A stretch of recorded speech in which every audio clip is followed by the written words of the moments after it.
Then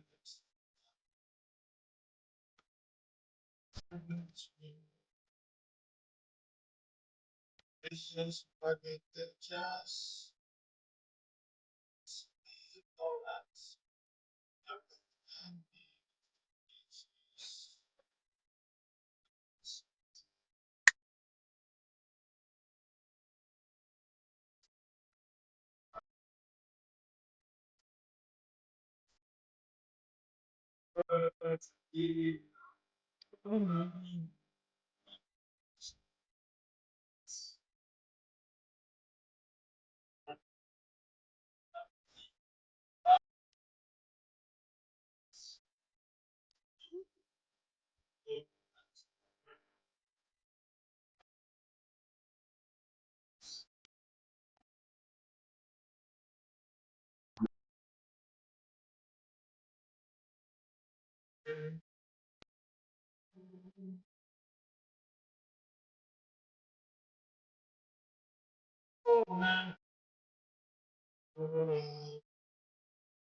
Ambush in the night.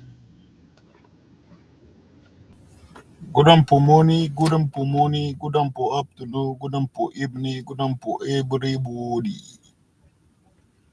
I welcome you to all na policies.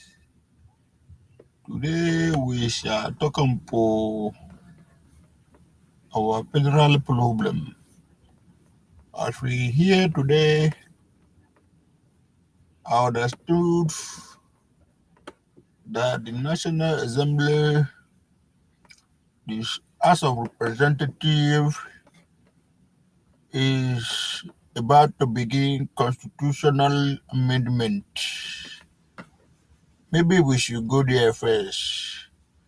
As Bob Marley will say, they always, anytime they cannot reach us through money or guns, they will devise a political strategy.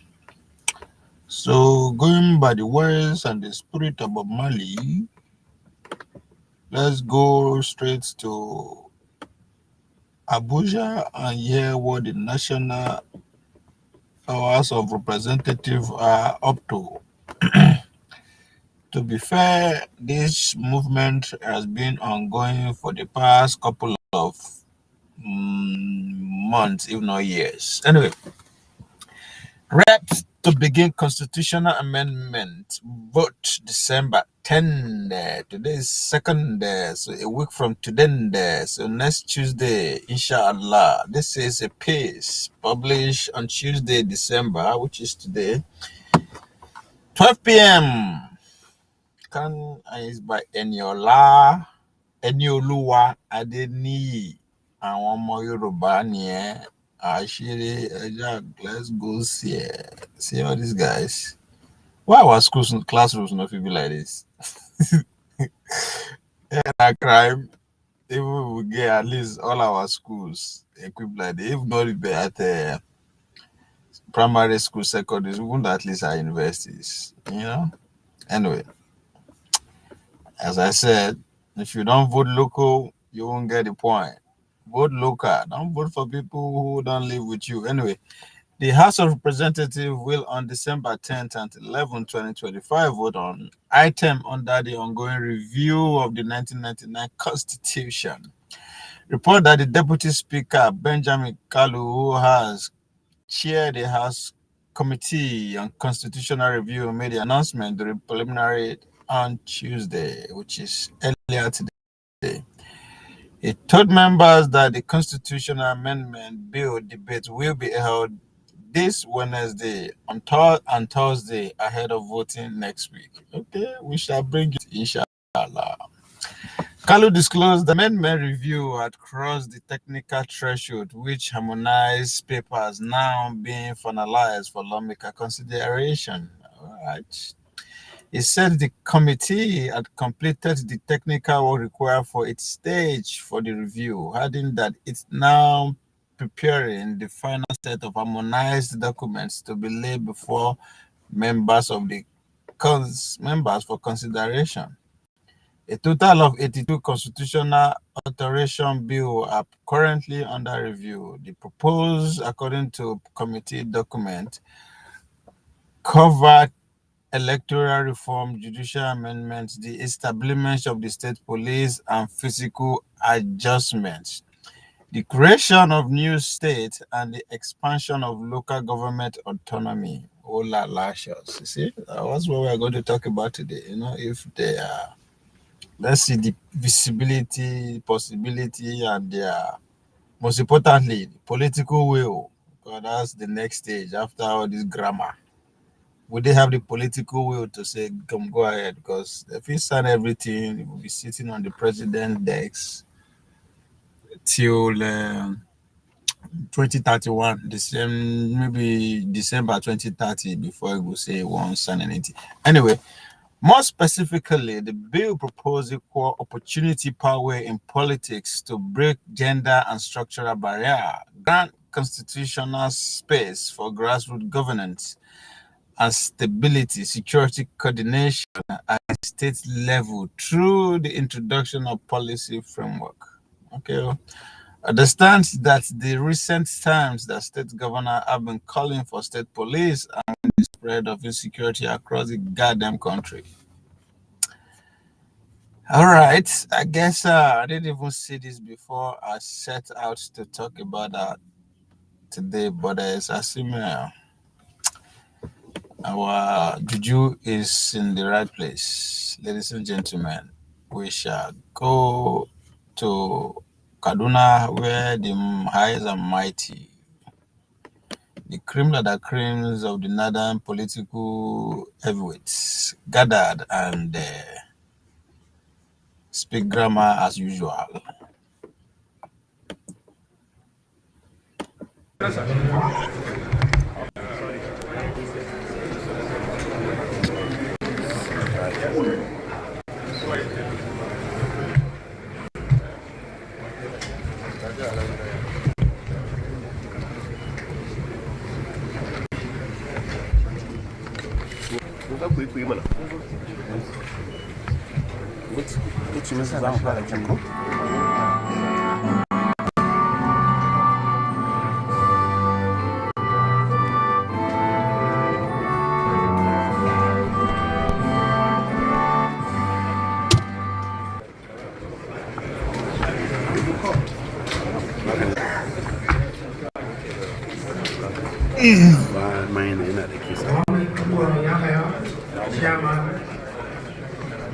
Your Excellency Mohamed Inua Yahya, CON.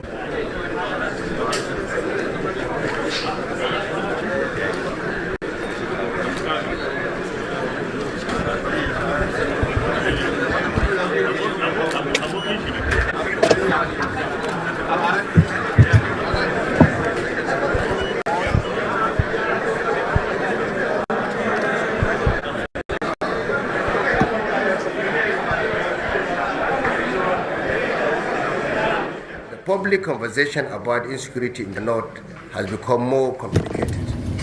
A few voices, driven by narrow political motives, have worked to create the impression that Northern governors have grown complacent or inactive. Nothing could be further from the truth.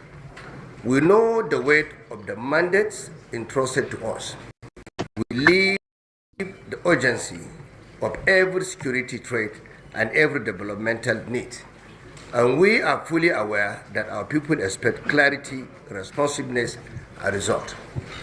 Every governor works tirelessly to secure our communities.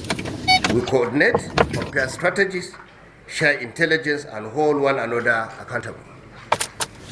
We operate an informal but effective peer review mechanism where no idea is too small to be tested and no successful intervention too insignificant to be duplicated. Kindly permit me to reiterate the imperative of state police. Nigeria's centralized policing model can no longer meet the demands of a nation with over 230 million people and vast ungoverned spaces. With fewer than 400,000 police officers nationwide, many rural communities are left without meaningful protection. Your Excellencies, our region has come far. We are dismantling all obstacles and building new pathways of cooperation and development. But challenges remain. Some inherited, some imagined, some shaped by global uncertainty. What matters now is that we face them together with clarity and determination. At this critical moment, we express our strong and unflinching support to President Bola Ahmed Tinubu. We commend the decisive efforts he is taking to secure our nation, especially in the face of heightened international pressure. While we welcome constructive international cooperation in tackling our security challenges, such help must be offered in a manner that preserves Nigeria's territorial integrity, dignity, and sovereignty, while acknowledging our complexities. The security challenges we are facing are multifaceted. Our people, Muslims and Christians alike, continue to suffer from these acts of terror and criminality. Members of our armed forces, drawn from every tribe and faith, have paid the supreme price and are working tirelessly to defeat our common enemies and protect our communities.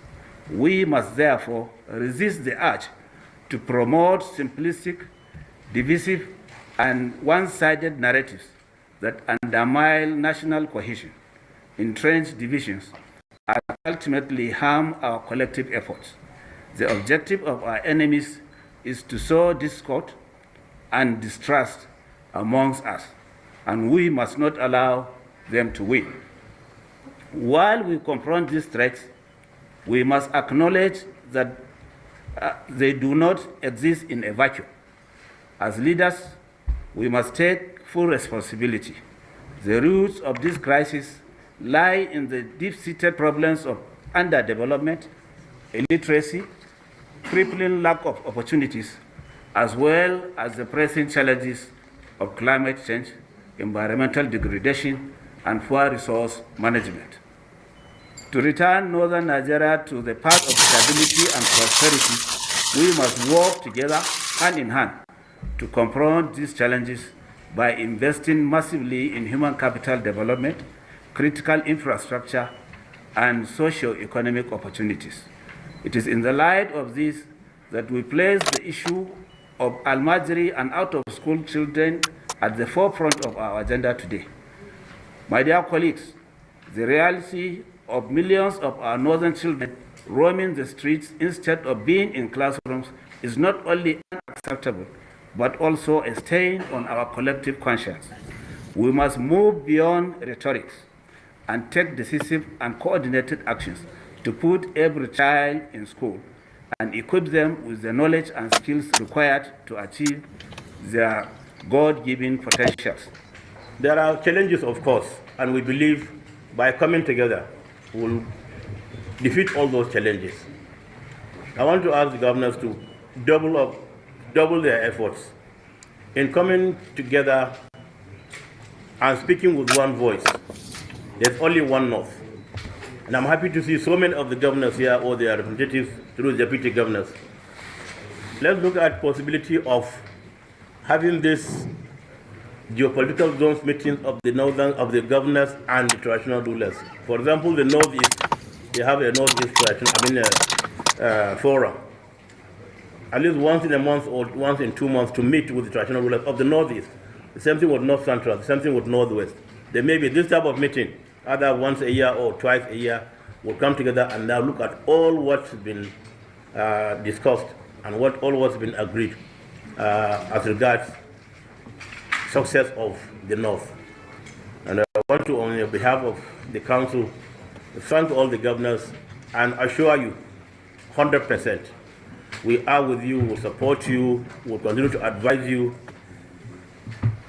and whatever it takes to bring peace and stability to the North and to the country, we will do it. We don't think we have any other place to run to except our places.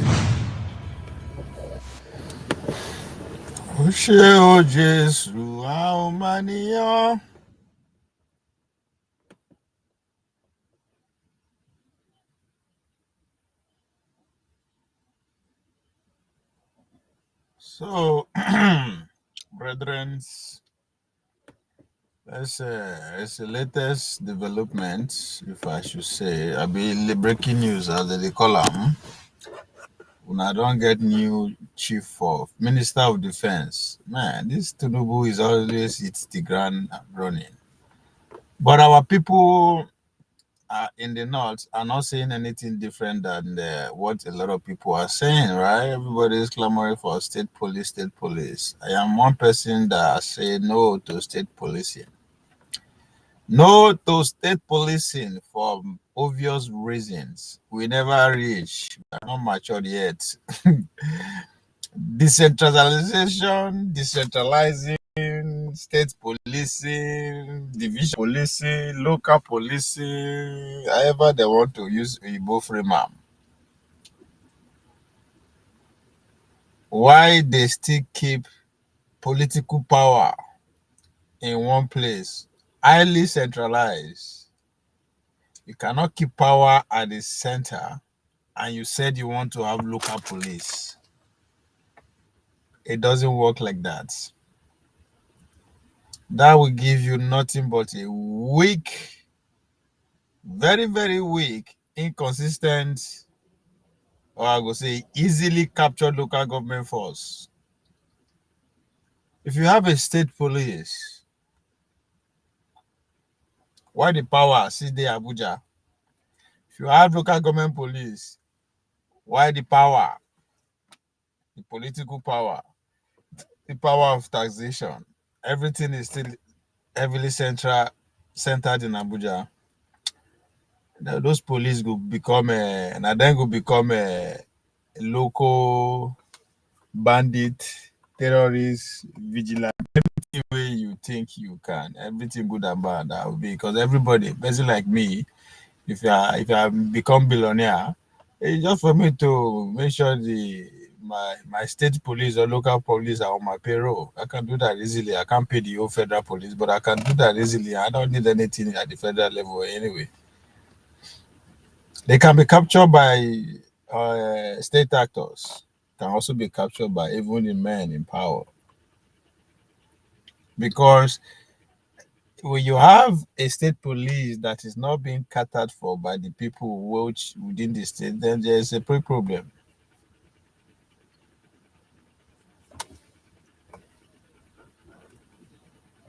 So to have a decentralized police, it goes hand in hand with a genuine decentralization of power.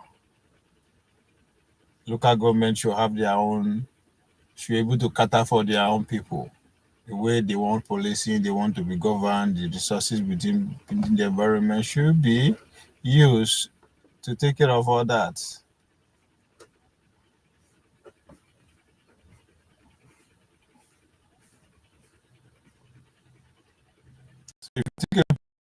Political power.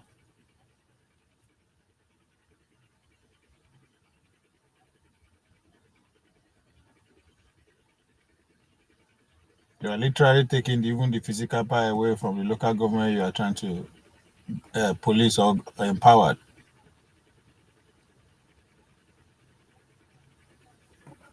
So if you decentralize police without decentralization of power and taxation, what you are likely to get is that the local police become underfunded for sure. As it is now, states you have to go to Abuja to get money to even pay regular people's salary. Regular people's salary. I mean those who are already there working and not talk of the new people you want to bring in the name of state policing.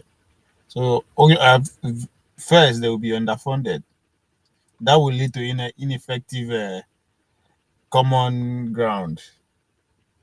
They will not be effective. And the whole point of decentralizing the police, having a state police, is so the level of their efficiency will be visible and felt. But that will not be the case if you don't have the resources to actually make that happen. Two, as I said earlier on, the local elite or non-state actors, criminal group, we capture that local police easily.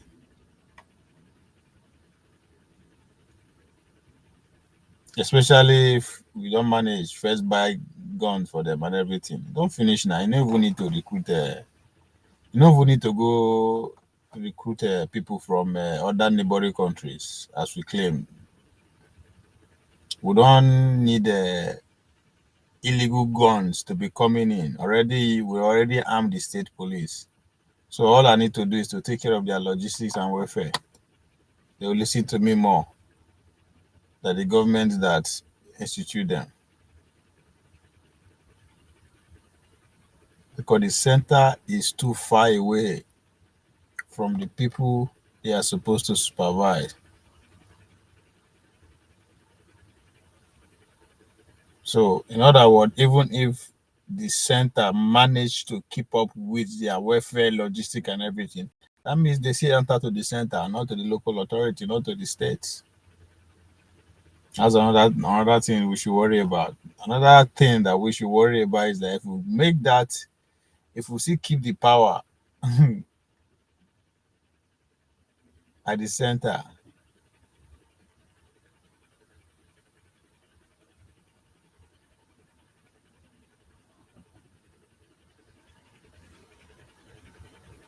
election now who they loyal to who control the local police, they go with election.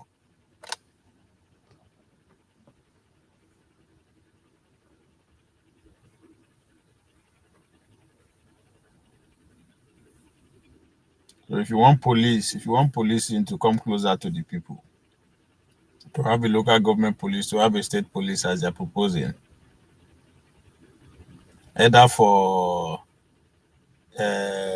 to keep the civil liberty of that state in accordance, just like what Isbila is doing, and Amatekun, or be whatever. We already have all these things already, but how far away do every member of the state actually say yes to what we have right now in terms of their operation, in terms of their welfare, in terms of everything that has to do with them? I think that's the question. That's the question we should answer first before we even think of.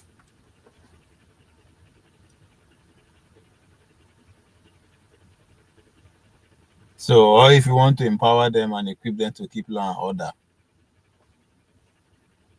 you will gradually need to push meaningful taxing, legislation, the judicial power down to the same level.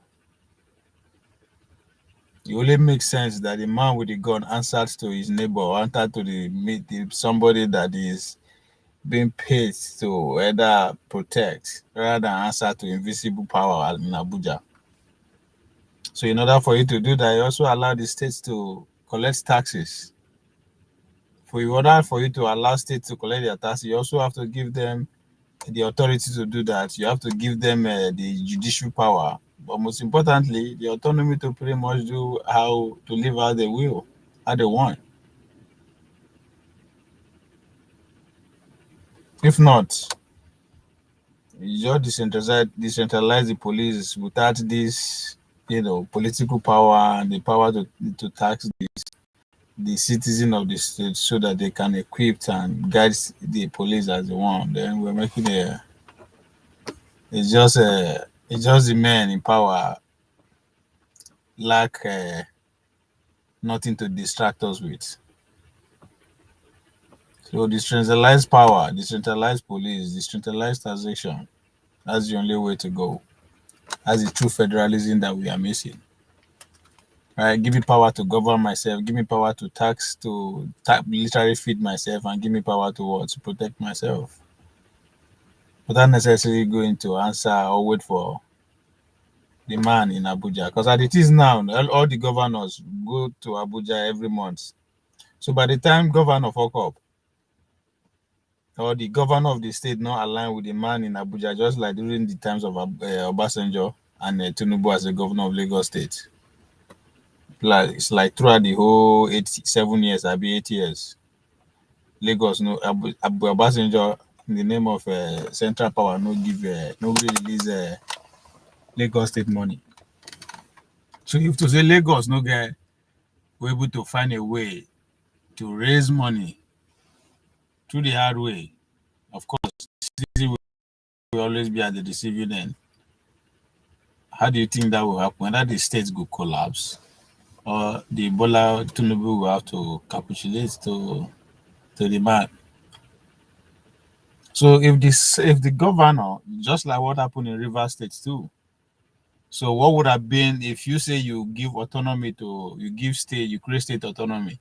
So automatically as you kick out the governor, you still take care of you still take over the state. So a lot of these things, it don't make sense, but it's making sense because of the insecurity to which they are supervising. Even though if nobody then create insecurity, they are the ones supervising us. I mean the guys in power. So what they are doing is to force us to give up our freedom, a little bit of our freedom for protection.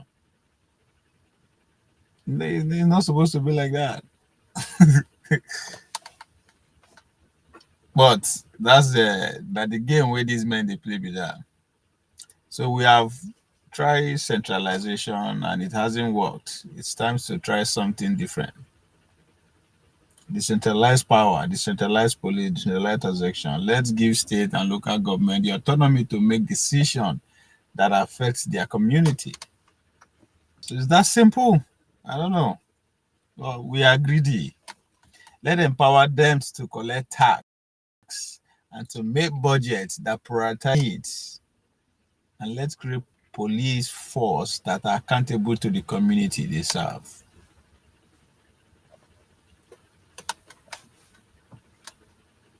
It's as simple as that.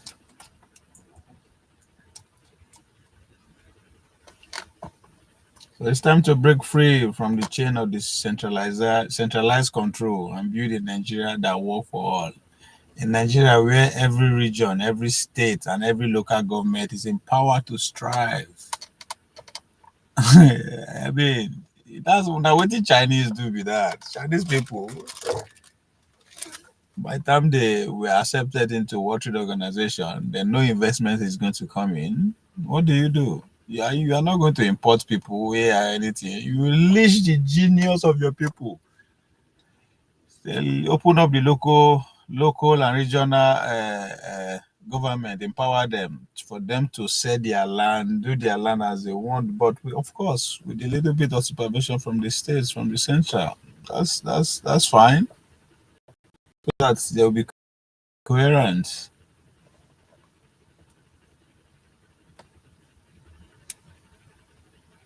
So this is an information age. We are able to get to this age because every other obstacle in between that can be physical has been overcome. We did navigate the ocean as freely and effectively and as fast as we navigate the land. We also navigate the airspace.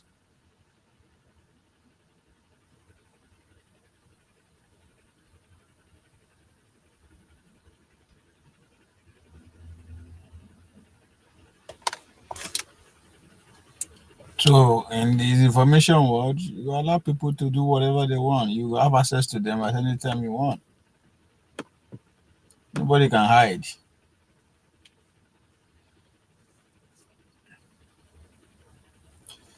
And a jam question you dey ask, so why did Tinubu sack him before? If he was going to appoint him as a civilian. Yeah, and a jam question. Oh, Ja Jones, I don't know how to answer that one. Oh. That them. I don't know why. You know. So that's why I thought saying that them they supervise the crime. They supervise it. So the federal government as it is takes 25% for all revenues. So state get only 26. Local government 20. So how do you now from this pay the local police when the Oga at the top get the bigger share?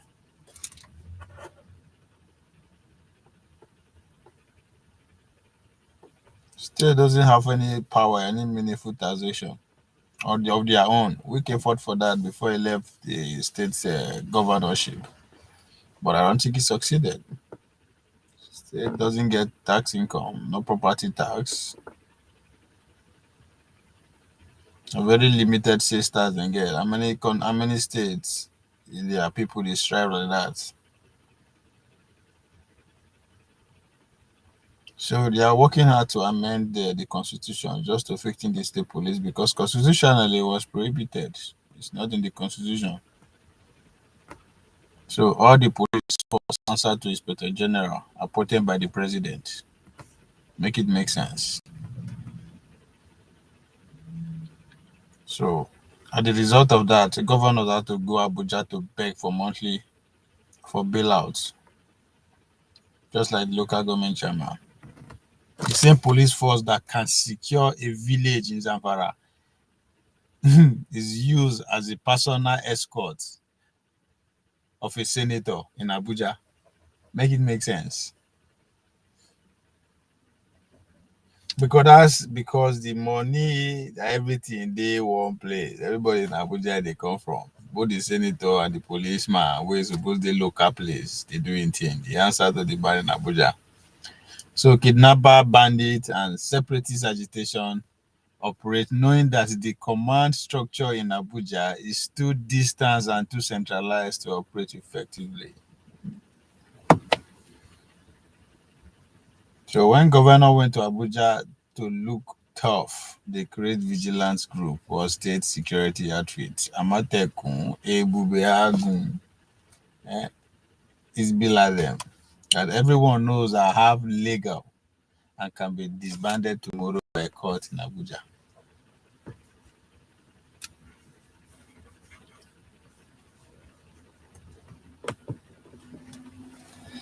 So we is here.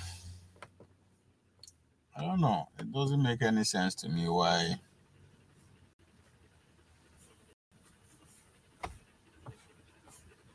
Adipadi, government of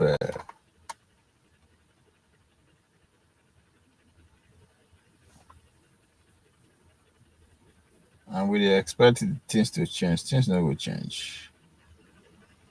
It's a racketing that Nigerian military. Every state yeah where they take their big boys stay the hammer. That's the same thing in America. The Pentagon is no go area. That's where the everything originated. If you close Pentagon, America economy go crash. So is the world economy. So if you close all the loopholes in which this, let's say we eradicate all the banditry, the kidnapping, the terrorism, whatever that is going on, you think say this military men, all these organs, and they will survive? The fact that I am being an insider tells you know. So they could have easily go bring somebody who don't know just for the optics. But I will not be surprised. Maybe na Washington select am, because the big news about this whole thing that actually they are trying to suppress is the collaboration of the Nigerian military and the American military. I think that one of the agreement be that why Trump no talk about bombing you people again. So they've agreed to inculcate the American American military into the secret vote. So for sure, if they no agree, they won't peace, man.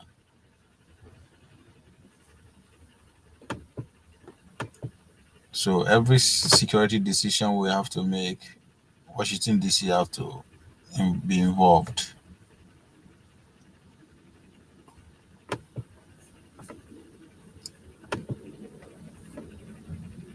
That's exactly what it means. So you should not worry. You don't, guys don't have any cause for alarm. Okay, you will do it. if Washington accept them, will the fuck away to say no, right? So what gonna they get up? Now this is now waiting. They want to campaign with this this thing this amendment. They're not gonna do out. They go use our campaign. A setting ground for campaign. That's what it means. So at the end of the day, Bola Tinubu will use and they taunt them, because he has to sign off for whatever amendment that I got to him. So we've seen this before. This is going to be part of the campaign. Then democracy, of course, is already marked. Um,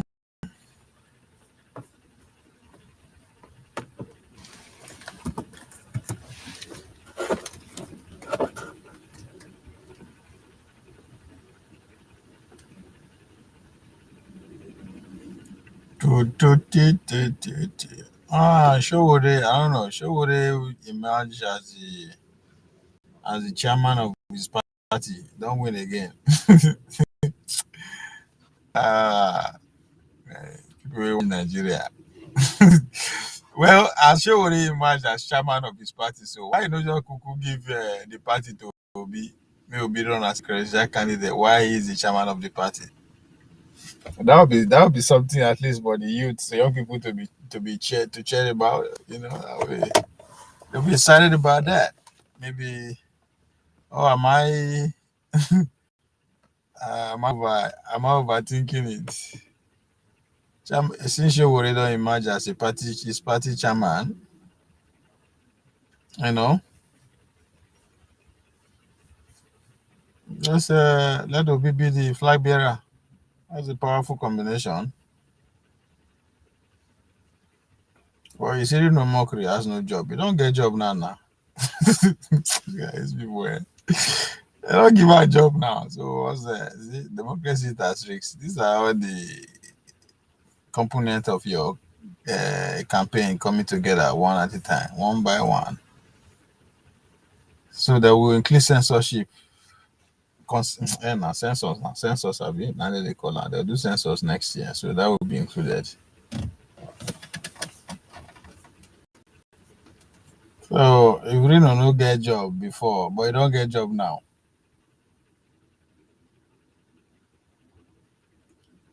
Which one did they do assassination or attempt on Atiku again? They are doing everything to build clouds. They don't fit sustain that cloud without the obedience. So as soon as Obi announce a political party like this, everybody will forget about ADC. So now Obi, the issues they get attention for ADC. As soon as the guy don't find announce now, all this nonsense Atiku assassination ploy, all those countries they are desperate for cloud to sustain the attention they are getting right now, and I think that's not going to happen as soon as Obi decides to come out of the closet. You wear suit and follow them, but you have all the bellow touches, you can't go near them. When you choose, you will soon be appointed an ambassador now to the Republic of Nigeria. Yes. Very sad. And you come to court, you use police resources for all these small boys. The big criminals are there, you are protecting them. You know? There's a video of him. He went and bought a clothes and he was using the video of that girl's phone to take a picture and send to the person from whom he bought the clothes. Ah. Yes. That was when I got there. They didn't want to release the phone. They wanted to go and wipe out the phone, but we insisted and got the phone. When we got home, we saw police phone that they seized from a copper. They had already started using it. If they go and use it to commit crime, they will not claim that she's the owner. She's the one who committed the crime.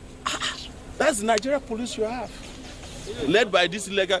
And Tinubu is removing everybody. What is he still doing with Egbetokun? Egbetokun is the most incompetent police officer. Well, no longer a police officer. He's the most incompetent retired police officer in Nigeria, who is illegally occupying the office of the IGP. Yes. Okay, sir, I'd like you to react to some of the recent developments.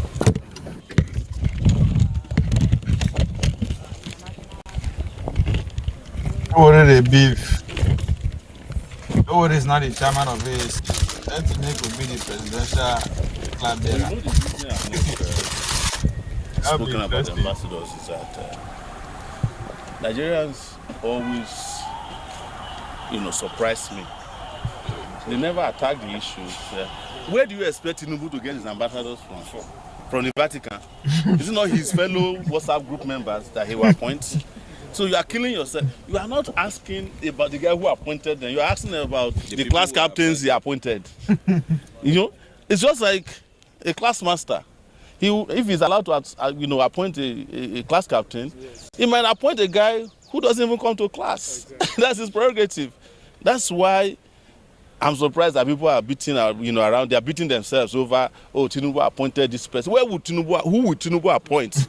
If you are a thief, is it not from the group of thieves that you appoint your ambassadors from? Yes. If you are a terrorist, you appoint terrorists as your ambassadors. If you are a drug bearer, you appoint drug bearer. When Tinubu did his pardon, what did I say to everybody? He pardoned people from his constituency. More. Yes. And when we shouted, some people now said, okay, he now reversed it. But I'm sure that the pardon that was granted to drug barons is still the highest percentage of the pardon, even after the review. Because you will never see the review again. No. Yes. It's a business now. So that's the reason I'm not discussing, because I know people want you to discuss Reno. You want to kill Reno Mokri. He has no job. He needs the ambassadorship position to survive. Yes. So you are worried about Reno Mokri. You are not asking about Ikweazu. The person I used to call Onye Slippers. Yes. whose only achievement in Abia State was producing slippers. Yes. Abia is in God's house. So there's nobody there that you can consider like a human being, a real person. No way be human being. Yes, no one connects. These are just people who are rewarded by their Lord and Savior for the criminal activities they've been carried out on his behalf. Okay, so what's your take on the especially security? Now, the defense minister resigned yesterday, and there are indications that Christopher Musa is being need to be the next defense minister. Same thing, a reaction. When Christopher Musa was chief of defense staff, I criticized him when he said he wants to fence Nigeria. For me, it's just, replacing one incompetent person with another incompetent person. The fundamental issues to be resolved about Nigeria's security situation is not going to be addressed by changing personnel. It has to be done by changing attitudes. I have said it. In this modern day and time, and you can hear me out, you don't even need a defense minister to defeat terrorists. You can just get drone operators and buy the real drones and deliver justice to terrorists wherever they are. The defense minister that they are hiring don't even know how to operate a phone. Yes, technology has become how the world is operated upon. The world is operated on operating systems, but people who live in analog times cannot lead a digitalized era. That is the truth. It is very easy to defeat these terrorists. Go and look at the fight between Israel and Iran. Yes. For the first time in the history of mankind, we may no longer need aircraft to fight wars anymore. Just sit in your house and start pressing buttons. Yes. You reply me, I reply you, we discuss peace. Yes. So anybody who is still buying aircraft in 2025 now is not serious. You should be investing on platforms that can deliver justice to these terrorists. With 5 people, you can wipe out all the terrorists in this country if you have the right drones. But when you ask them to go and buy drones now, the one they will buy for 100,000 is the same one they use in covering wedding, which is $2,000. So when you have those kind of people in your procurement section, you have no chance in the world to deliver justice to terrorists. The problem, and I will keep saying this, that has crippled our security agencies and security system and platform, number 1 is corruption.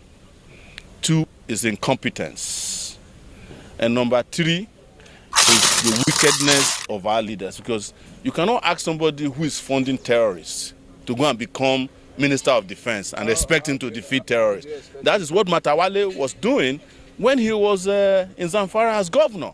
Matawale was recorded several times as giving out Hillock vans to terrorists. And when he became Minister of Defense, he's giving Okada, motorbikes, to Nigerian soldiers who go and fight terrorism. Where do you fight terrorism with motorbikes? It's as good as committing suicide to walk into a bush filled with terrorists and bandits and kidnappers on top of motorbikes. When serious armies around the world, like I said, are using technology. Suicide mission. Yes. With one drone, you can first locate all the terrorists and use another drone to deliver justice to them. They call them Hellfire missiles. Now, the withdrawal of police from VIPs has stirred a lot of their pain, especially from National Assembly members who say it will cause harm. If there's anything I like to hear, is to know that the elites are tasting what the rest of us are tasting in terms of insecurity in this country. But the truth is that no VIP is, divested of their security. This is an opportunity for the police to make money during this Christmas, because everybody will now rush to go and pay for VIP protection. The police is very strategic. Are you hearing me? That the time you ask VIP to be taken from police is the Christmas period when VIPs need police the most, because all of them are going to be heading back home. So what do? They come back to you and say, please, we are sorry that we have not been paying enough. So pay you whatever you want. Nobody. That's why the IG, a joker, I'm talking about the illegal IG, now gave an order that anybody who is still with VIP should be arrested by the police. So if I'm a senior police officer and I'm escorting a DIG and a junior police officer see me at the checkpoint, he will now come and arrest me. Is it possible? The commissioner of police that you asked to arrest them himself has given out half of his policemen to VIPs. So who is going to arrest you? It's a joke. It's because the leadership of the police don't know what they are doing. Or they know what they are doing, but they don't want to tell the Nigerian leadership that this is business time for us. If you know of any VIP, please, who police has been removed, just know that VIP has not paid the appropriate price. And he has not gone to his contract. So it's not a franchise. So it's a franchise. Yes. We're talking about 210 policemen, that's officially policemen that are in existence. Over 100,000 of them are serving VIP. The IG said he recalled 11, so there's still 90,000 policemen missing. Back who are, and I can be challenged on this at any time to provide the evidence. They know it. They know that these are things that I'm very versed with, because we have all the information necessary about the police and other security agencies in the country. So, Aniku Ibadu has been saying of late, talking about the safety of the abducted, even that they are during the families of children are well and safe while in captivity. Something that's... Well, what Nuhu Ibadu has come to tell you is that he's the new chief negotiator with the terrorists. So, and that's probably what Tinubu appointed him to be doing now. What they are doing is empowering the terrorists. And it is because they have no capacity to disempower them. So they engage. If Nuhu Ibadu can tell you that they're in good hands, they said, and they are safe where they are, then come and redefine to me the meaning of safety. If a child who is barely 15 to 16 years is not in school and not with their parents, they are not safe.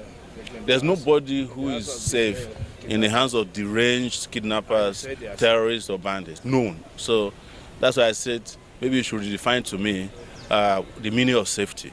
But they are telling you, without missing words, that's the world you are living in. Maybe some of you are still in denial. Do you now support the U.S. coming to rescue Nigeria? No, the U.S. is not coming to rescue Nigeria. The U.S. is ridiculing Nigerian leaders. So what should we do? Well, kick out the leaders who cannot protect you. That's simple. You deserve protection, not from the you didn't elect Donald Trump to protect you. Elected or they selected Tinubu. And the reason I'm saying this so that those of you who are carried away by U.S. promises is that if the U.S. comes here to help you clear Sambisa forest, who is going to clear the forest in Edo State for you? Except you then agree that the U.S. must replace your government. So your next governor in Edo State will be called Moore from Idaho. The one from Ondo State will be from New York. The one from Zamfara, they may not find a governor to go to Zamfara because U.S. people don't like to go to unsafe places. So, and I have restated it again, that as an African, a Pan-Africanist, it is a disgrace that we keep looking for salvation from the people who enslaved us, the people who colonized us. Somebody who took you as a slave 400,000 years ago cannot love you when it is him and his past policies and of their grandparents that put you in the condition there. Have you forgotten the Cold War? Have you forgotten colonialism? Have you forgotten their attempts to replace that? They've even trained so many of the soldiers you are seeing today, DSS, they were trained in the US or by the US security agencies. How come the training didn't have any impact on them? So if you want salvation, build your own country. Elect leaders who can protect you, but always looking for help from people, for help from a foreign religion, foreign gods, help from the foreign army to come and help cleanse your land. They don't have your time. They have, you see, I want to tell you here, the US have what they call attention deficit disorder in terms of international intervention and policies. They don't have time for you they don't have time to stay with you. After a while, if it inconveniences them, they leave. But they don't even have any plan to come here, except just do some symbolic actions. And then at the end, you are still going to need to have your leaders protect you after they have come and gone. That is if they come at all. Do you not support them?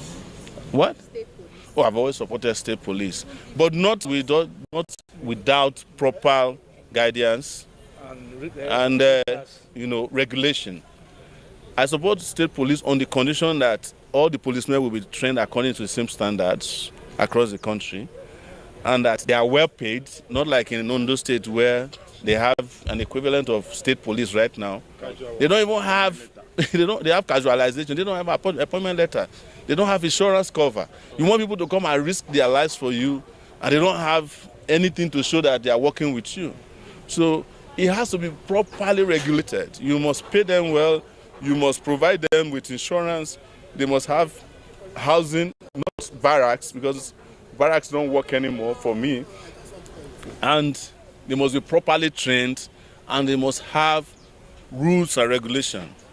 Because we've seen a situation where in Osun State and I think Ondo State, the leader of the Amotekun in Ondo State is trying to kill some of his staff who are opposed to the way he's running the place. In Osun State, there was some shooting in which they just arbitrarily kill people.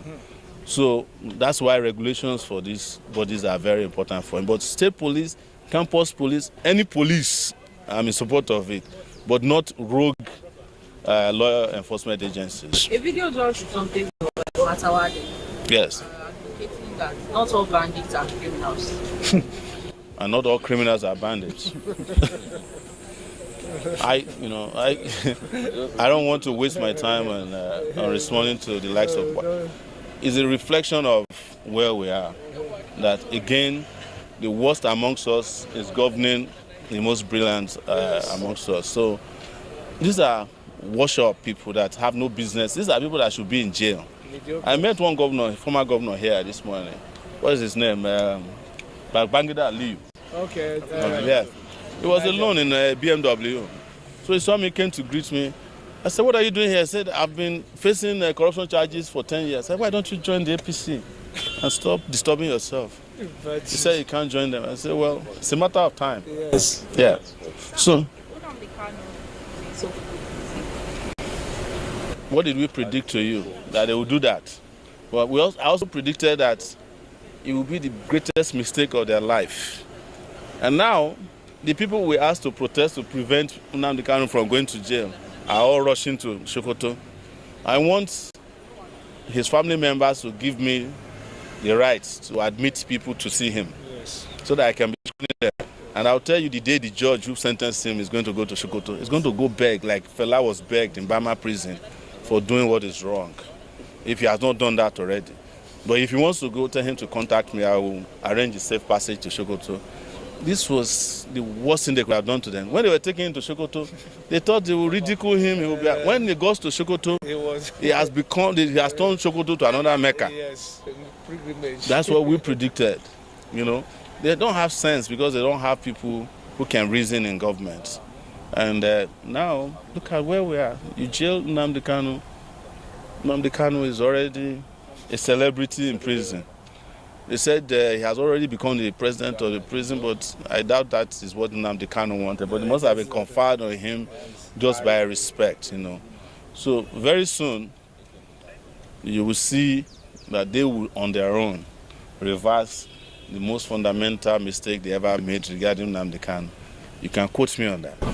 Yes. So what do you have to say? The judge has agreed that you should be restrained from talking about some issues that incite the public against the government. No, they don't misquote the judge. The judge said that he was talking about national security. I'm not a national security person.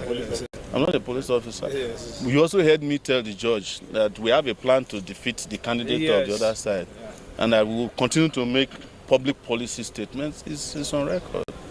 You know, I think we have to give it to the judge that he applied wisdom. Yes. Thank you very much, everyone.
Reverend Edwichi was kidnapped by bandits on October the 28th, has reportedly died in captivity.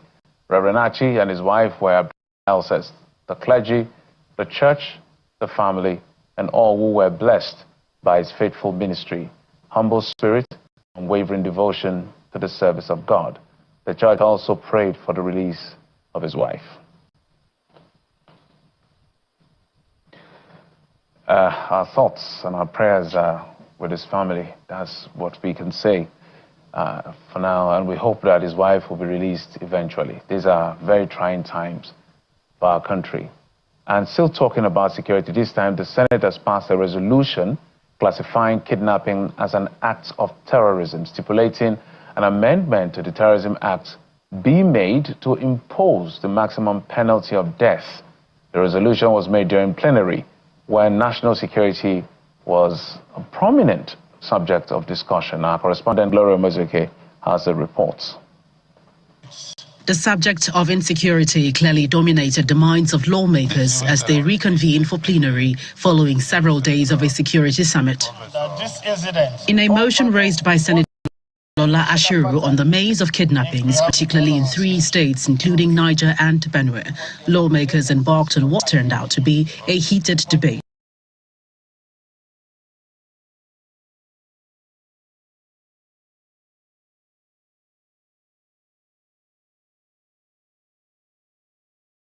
The subject of insecurity clearly dominated the minds of lawmakers as they reconvened for plenary following several days of a security summit.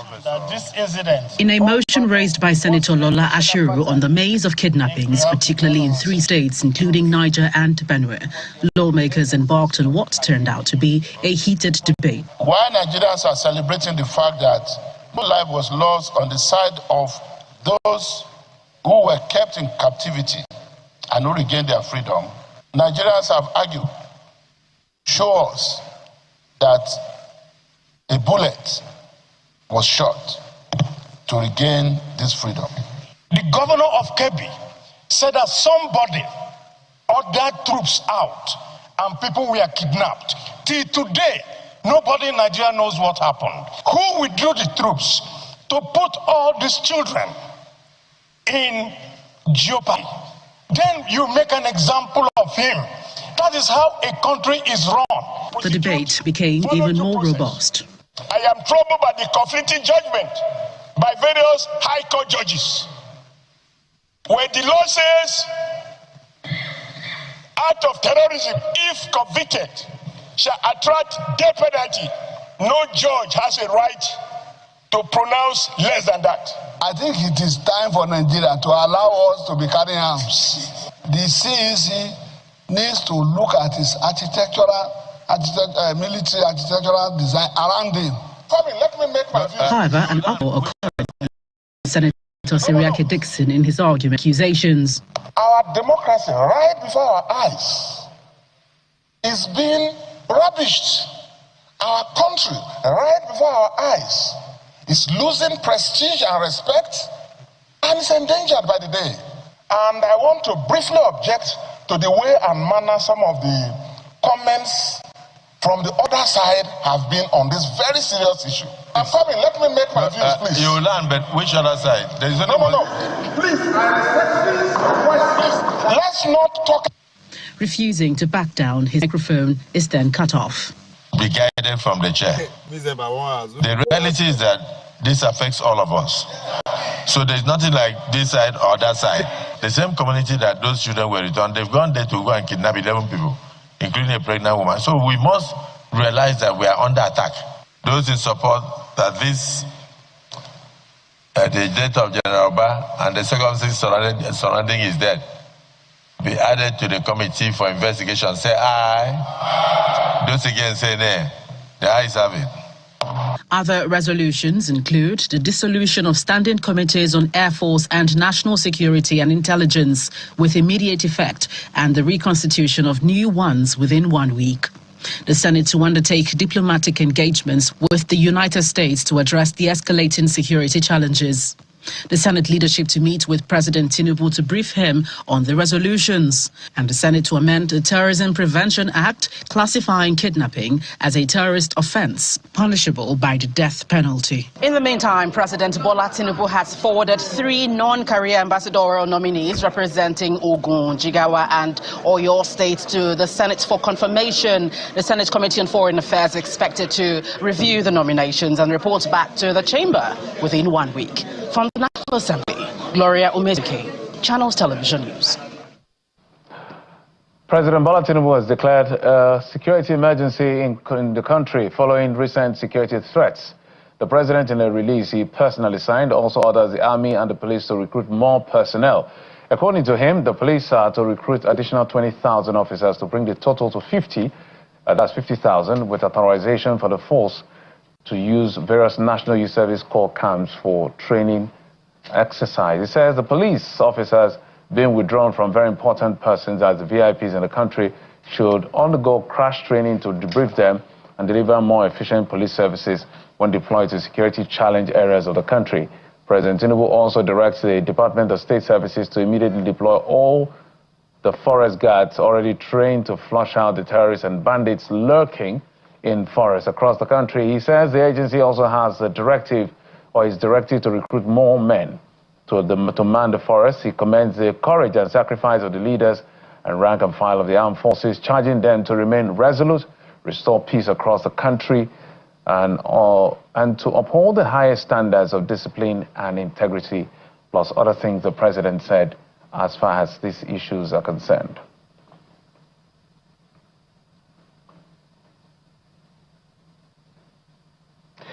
Let's bring in our guest, Mr. Kabiru Adamu. Dr. Kabiru Adamu is the MD CEO of Beacon Security and Intelligence Limited. He joins us virtually. Dr. Kabiru, thank you so much for coming on the program. My pleasure, Jeffrey. Good afternoon. It's quite hard to know where to start from because everywhere we turn, there's something to talk about. Sadly, that reverend, we understand, was kidnapped with his wife as passed, but is dead. We don't know whether he was killed or he died because of complication. I don't have all the details, but it's quite a terrible situation. But maybe let's start from the president's declaration, or what they call security emergencies that's been declared by the president. One of the highlights has to do with more boots on the ground. Others have to do with no collusion, no compromise on the side of the military. There was a part that has to do with open grazing issue to stop, and then the people that are here that should embrace ranching. I'm sure you've seen that statement. What do you make of it? Anything hopeful, anything concrete, anything definitive? Thank you, Jeffrey. We start by joining millions of Nigerians and our friends across the world in condoling with the families of the clergymen that died in Kaduna. No doubt it's a reflection the types of occurrences that are happening across the country where family members lose their loved ones, and we just see it as the statistics and we move on. So my heart goes out to his family, the community he represents, and that of several others too who have lost their lives and who unfortunately continue to lose their lives. The presidential statement yesterday that mentioned national security emergency, I think is a reflection of the fact that over the last few weeks, since President Trump went on Truth Social and mentioned Nigeria, we've seen some form of recognition by the political class of the very dire nature of our security circumstances. And this is something we've been discussing for years, actually, trying to bring their attention to it. And if finally it is President Trump that is making them more conscious and intentional, then I think it's a very welcome development. However, we're a bit concerned as someone who understands what a national security enterprise is and what is required to make a national security enterprise effective. I'm bothered about both the statement by the president and then the discussions in the National Assembly. They seem to me to be in piecemeals, Jeffrey. The security sector reform that we require to make our national security enterprise effective, I'm not seeing anything. As an example, if the president wants to make this effective, he can declare war on banditry and declare war on terrorism. Now that is a direct and consequential statement. It allows the National Assembly to endorse his statement. It allows the military to know that the president has declared war on these two things, and that will now empower them to go after them. But when the statement of a state of emergency in security is mentioned, and then all I'm hearing is recruitment, that I know will take 1 year for that recruitment to be effective. First, you have to advertise, and if there is no disagreement in the case of the police between the Nigerian Police Force and the Service Commission, then maybe it will go speedily, and in 6 months we'll be able to see the recruitment and the training will follow. So it will take a bit of a time. And then if you go to the military, the process of recruitment, sending them to the depot, that would take time. But if a war is declared, we would have empowered both the military to go in very clear terms to go after these bad guys and give us results. So I'm hoping that what we will be discussing will be a security sector reform that would give us the kind of national security enterprise that we need. So let's get straight to it. What kinds of reforms are we looking at? If you look at the sub-nationals, the southern governors met in Abeokuta yesterday, although they are politicians, somehow in the midst of all the sensitivity of what's going on, they found a way to bring in politics, talking about endorsing the president and southern presidency. I think in my view it was absolutely insensitive, but that's another kettle of fish. They are pushing strongly that the urgency of state police is as urgent as yesterday. So if you talk about this reform, so let's unpack it. In the immediate term, if you were to sit with the president right now, what would you be telling him? And in the long term? That he should convene as soon as possible a National Security Council, an expanded one. Jeffrey, we've got leaders. Oh, the southern governors meet. The southwest are big. Their problem now. No, the whole south. No, 17 governors. Their problem now power.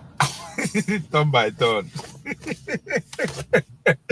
They have to retain power by all means. When the northern governors meet, their problem are state police. Isn't that sweet? Oh man. My country. People go, they come on air, they insult this message, they don't know what they do, that they are stupid, they are foolish, they are ignorant. The fuck? They know exactly what is going on, what they are doing. Across the three levels of government, the federal, the state, and the local government. We're not hearing the voice of the local government, so I'll restrict my conversation to the federal and the state. The discussions we're hearing at the moment are in discordant tunes, and I think there is a need for our leadership to sit in one room, convene an expanded National Security Council, where you have representation from the National Assembly. You would also have representation of our governors, at least from the 6 geopolitical zones. Discuss a pathway, including the state police. Because my worry is on the 29th of November, over this coming weekend, the northern governors will meet. And the likelihood is that they will come out with a statement, probably opposing state police or even agreeing to it. Now we'll move on as if nothing has happened. But what if they have that National Security Council and not the Economic Council? Because the Economic Council is an economic council. Let's have the National Security Council discuss security, and then that council, that meeting, will come out with a unified position by both the federal and the state government, and then that unified position can be communicated to the National Assembly. At least we would have moved ahead. We've been discussing the issue of state police for almost 2 years now. It's contained in the renewed hope agenda of the president. He's been very clear and emphatic about his position on it. But 2 years down the road, we haven't moved. And yet people are dying. In my company, we know that almost about 10,000 people have died from January to this month of November. That is not acceptable. The conversation should move from planning to actual implementation, and the Security Council is the... Mr. James, good day. Okay. Yeah, I'm just seeing your... Okay. Not your environment, okay. Best place to reach some form of consensus, a political consensus, so that consensus is now put into actionable items by the administrative machinery that drives the National Security Council. I don't need to remind anyone listening that the highest body for security conversations that we have in the country, the National Security Council, and that council has not sat down in months. I think it has only sat down once since this administration came into effect. So that would be my honest and sincere advice to Mr. President. It will help reduce the discordant tunes that we're hearing. As Nigerians, we need direction, we need leadership, we need the political class to galvanize us and give us a sense of direction. And I think having that kind of conversation in that type of council will help give us that direction. We can discuss perhaps the rules would play in all of this, but it's the executive arm that needs to galvanize us and give us that direction. And we'll go behind and support all of this. All right, Dr. Adamu, let's also let me ask you to maybe play the devil's advocate and maybe have hazarding. A brigadier general was killed, and we just moved on. What could have happened before that general was murdered? If you can hazard that, play the devil's advocate. And the issue of the reverend that was killed as well, what could have happened? And how can maybe his wife be freed? So those two, help us unpack it. You are the intelligence man here. Let's walk through your mind and see what would have played out. So first off, I think we should take a pause and maybe not reach any conclusions regarding what happened to the Brigadier General. Based on what we're hearing, there is information with regards to, his whether he's alive or he's dead. What is clear and confirmed is that he is in the hands of the enemy, and I think we should be very mindful how we kind of discuss the issue, because of course we're dealing with sensibilities that will affect life and all of that. Now, having said that, the vulnerabilities that exist within the security space are vulnerabilities that will need to be addressed in a security sector reform. I'll just give our security sector communicate on GSM, and any expert in counter surveillance and counter espionage would tell you that the GSM is as vulnerable as you shouting in a market. Once you are speaking on the GSM, the possibility that others can pick up and hear what you are saying is extremely high. So that's vulnerability number one, and it could have happened in this instance. Number two is the possibility of a fifth columnist within the ranks of any of our security apparatus. That too would need to be addressed critically by security sector reform. And I don't want to go deeper into that, but then there are huge issues regarding the possibility of fifth columnists within our security sector, and it's been documented. We need to address that as quickly as possible. These are all the ingredients of the security sector reform that I did mention earlier on. This part of your question. We don't know this through under which the clergyman may have died. He's not so young. He may have died from natural causes. Okay, Mr. James. They are exposed. The places where these bandits hold them are places that don't have medical facilities. They are usually in thick forested areas. And for someone who is not used to living in those conditions, he could be exposed to medical conditions that could lead to his death. So irrespective of what the outcome is, it speaks to the fact that we need to improve security so that any Nigerian who is law-abiding is not subjected to those type of circumstances, unfortunately. Just to say that the president had actually confirmed the death of the Brigadier General in a statement. I'm trying to get to that statement. As soon as I get it, I'll pull it up. But the president had actually, because we're also hazarding the guess. Is he dead? Is he not dead? Until the president in his statement. Jeffrey, I'm sorry to say that statement where the president mentioned that death. That statement, I don't know what happened to Mr. Bayo Anonuga when he uttered that statement. I don't know whether it was vetted, but there were lots of gaps in that statement. And I think the president will be mindful of such statement. I mean, in that statement, we were told that our president was depressed. We were also told that there was intelligence before the attack in Brittany.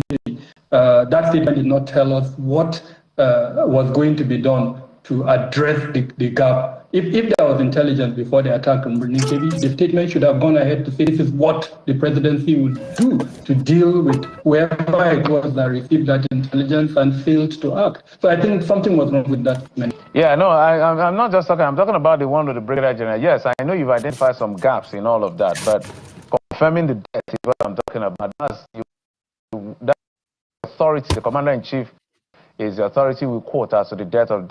Moving on, let's talk about the issue of bandits. Why hasn't the government of the Federal Republic of Nigeria designated bandits as terrorists? The Buhari administration banned designated as terrorists two categories of bandits, and it was actually gazetted. If you go to the website of the presidency, I think you would see that it was gazetted and actually published openly. What they call Yen Bindiga, and then I think Yen Tada, the then Attorney General, who did pronounce that he went to a competent court of justice. the court to sanction that, and then of course went ahead to gazette it. But then this is the challenge in the Nigerian context. Again, another ingredient for security sector reform.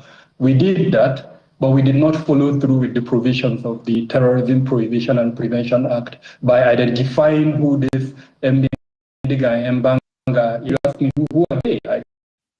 I don't the various Kachalas. I know name them all of the Kachalas, the ones that have been killed and the ones that are alive. But then do I know whether they belong to this group, Mbindiga or Mbanda? I don't. So the government should have gone ahead in that prescription and according to the provisions of the Terrorism Prevention and Prohibition Act, identify who these bandits are that have been subsumed under these two groups, publish their names, and then include them in the sanctions list so that as a Nigerian, I know who they are and I'm able to support the government in the implementation of that provision as far as it affects the prescription of those two groups, bandit groups as it were.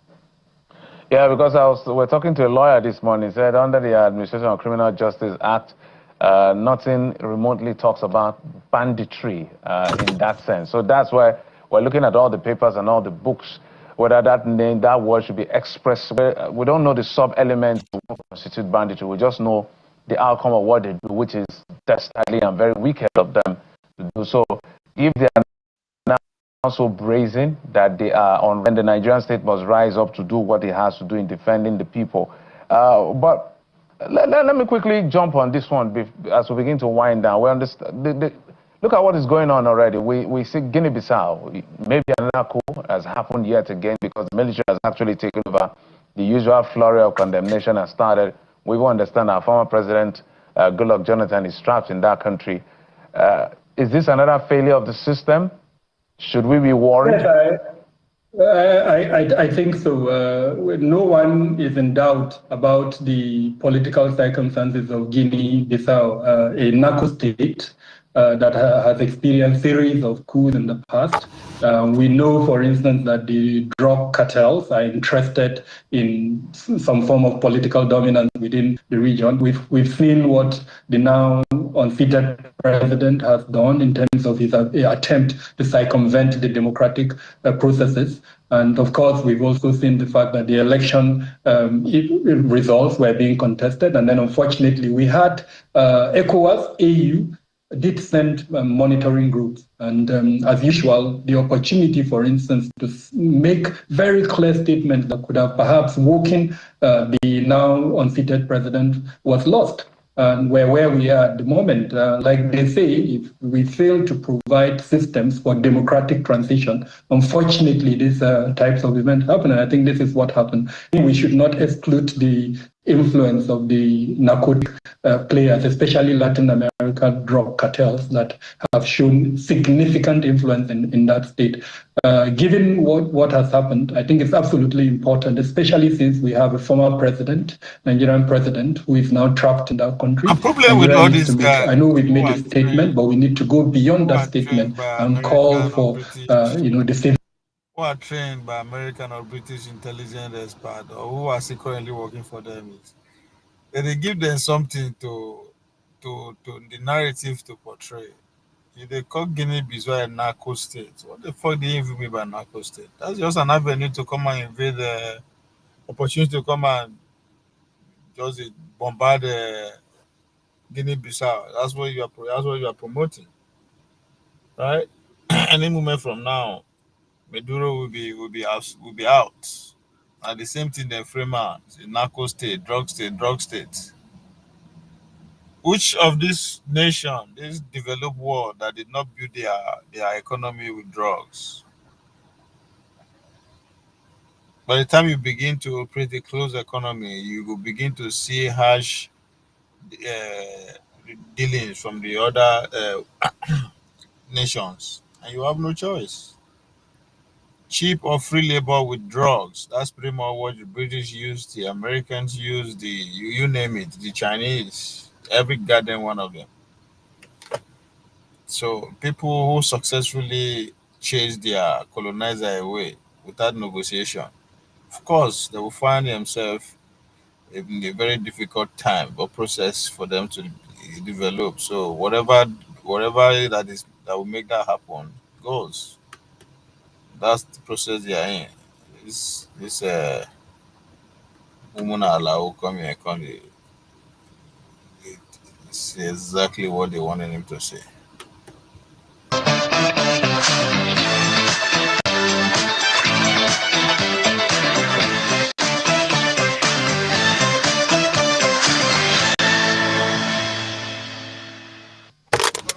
Affirms its wholehearted support and commitment to the establishment of state police. Accordingly, the forum encourages national and state assembly members in the region to expedite action for its actualization. The forum observes that illegal mining has become a major contributory factor to the security crisis in northern Nigeria. The forum therefore resolved to strongly recommend to the President to direct the Honourable Minister of Solid Minerals to suspend mining exploration for a period of 6 months to allow proper audit and subject all mining licenses to revalidation for a period in active consultations with the various state governors, and in the process arrest the menace of artisanal illegal mining. In order to effectively confront the security crisis in the north, the forum resolved to set up a regional security trust fund to be funded with monthly contribution of 1 billion naira from each state and local governments to be deducted at source under a framework to be agreed upon. All right, let's get straight to that conversation. The northern leaders making very far-reaching decisions. Some of the highlights includes the, issue around state police support big time, just like their southern counterpart.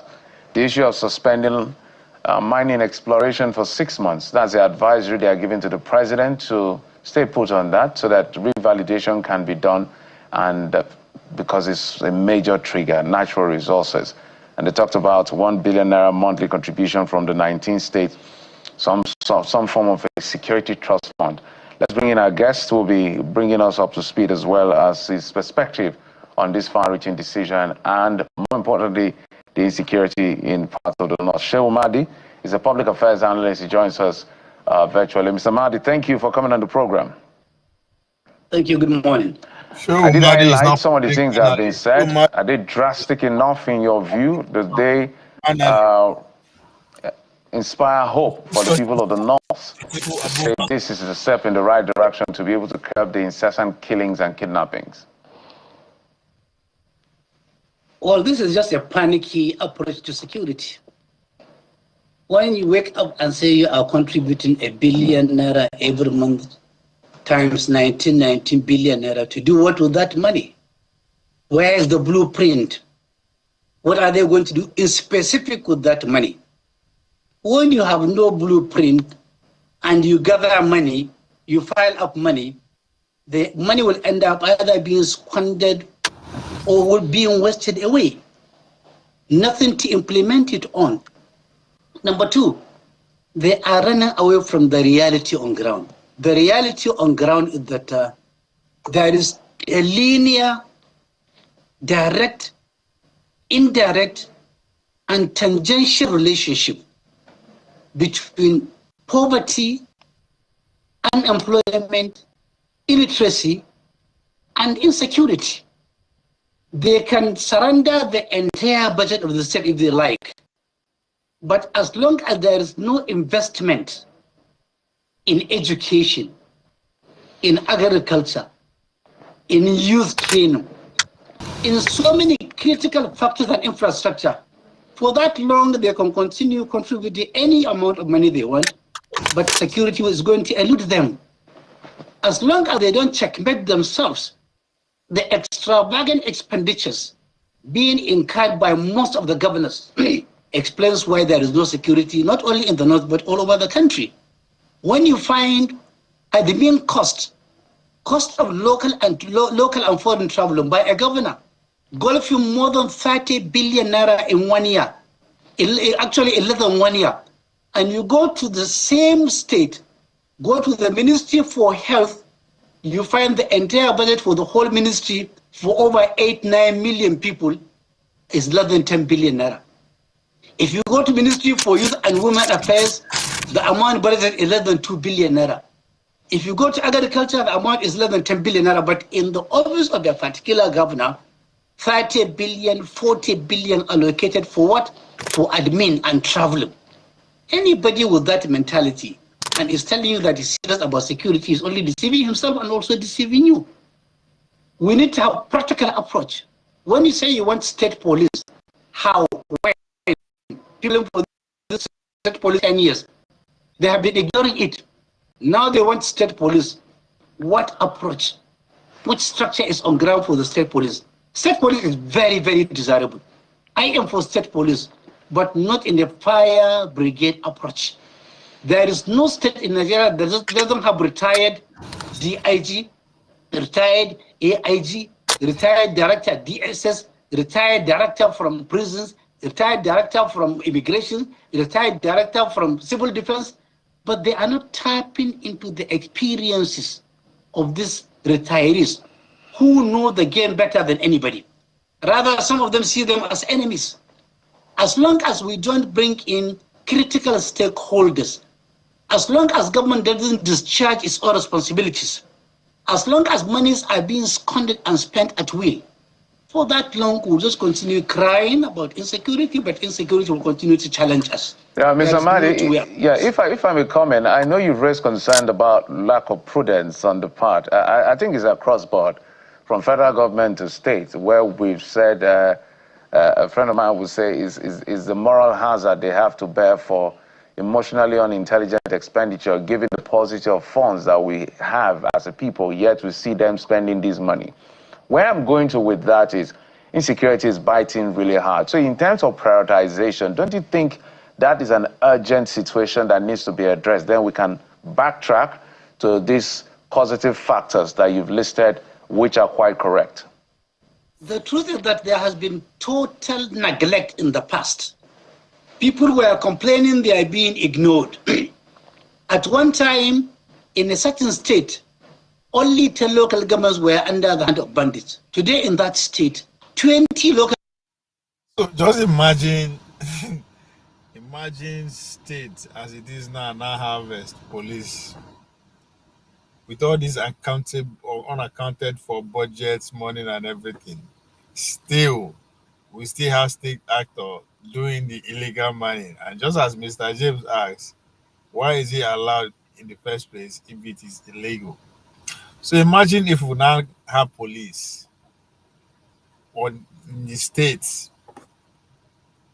Not finished with that now. Nobody will know what is going on because the money will not be illegal anymore. Now the police, now the state police will supervise them under a governor like Shehu projected. That's a budget so much billion for his own traveling expenses alone. We are finished. Governments are gasping. They are under siege. They are under the control of bandits. If you take the entire north, northwest, northeast, north central, almost 60% have been run over by bandits. And surprisingly, when Katsina was under siege, Kano and Jigawa folded their arms. And then they forgot about what is called the contagious theory. Now Kano is affected. Jigawa is affected. When Zamfara was under siege, Sokoto and Kebbi folded their arms. Now Sokoto and Kebbi are under siege. Now, if you go to Niger axis, it's over now to Kogi, it's now to Kwara, it's now to Edo, it's Ondo. You see, it is just going on like a bushfire. It is now a national disaster on account of total neglect and ignorance of clarion calls of citizens who mean well were ignored. Voices were ignored. In a society where you find a government spending billions of naira to buy vehicles for traditional rulers, same vehicles that they cannot drive now on the highway.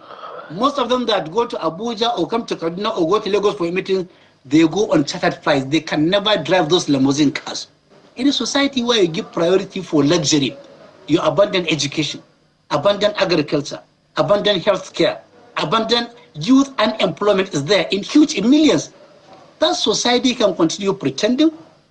That society is entitled to pretend. Those leaders are entitled to their own make-believe, but insecurity will continue being a challenge as long as we don't do the right thing.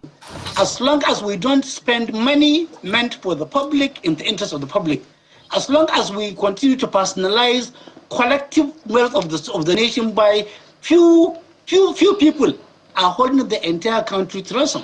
For example, Ned Nwako, not Nwodo, the senator, his committee said that they have discovered $306 billion, almost 484 trillion, questionable, doubtable, unaccounted for at NNPCL from 2017 to 2023.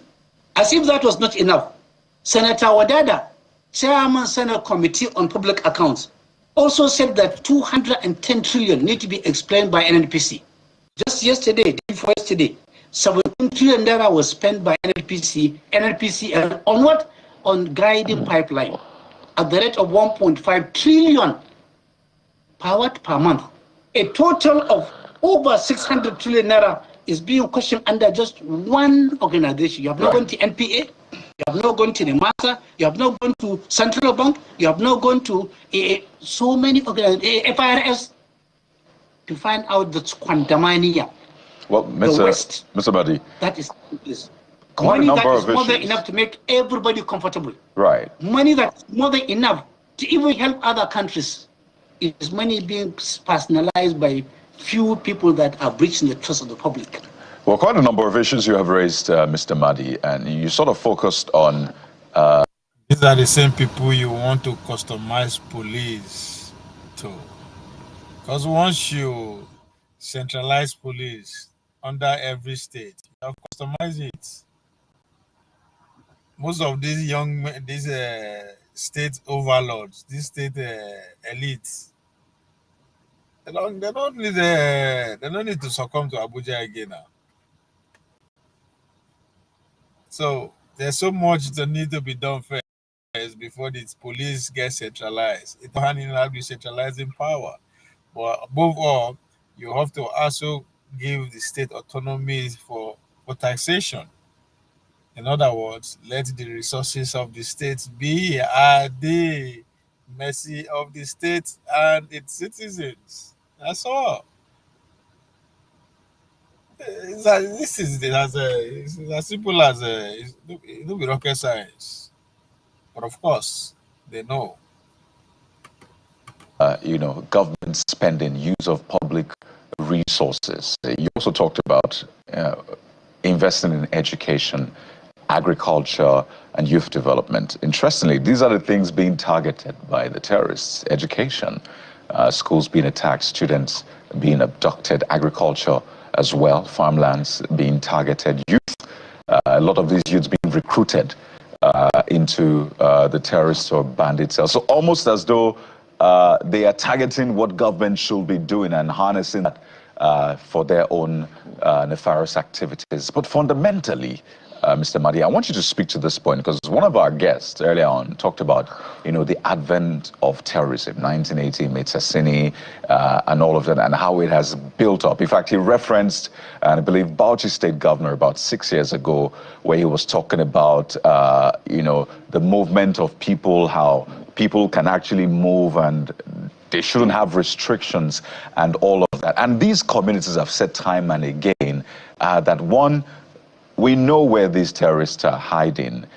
We don't think government is doing enough. In fact, government also know where these people are hiding. So I wonder for you, what is the fundamental issue here that looks like is holding government back from acting? When I say government, I mean government, security agencies, and the rest.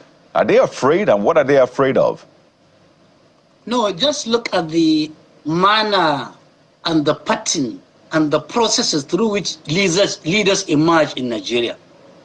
Here you are in a country where a person is in a locality, and every locality is a well-known criminal, well-known lawbreaker, well-known offender, known to everybody. Yet, somewhere, somehow, that person emerges to become a local government chairman, a councillor, to become a member House of Assembly, to become member House of Reps, a senator, a governor. He can occupy the highest office in Nigeria.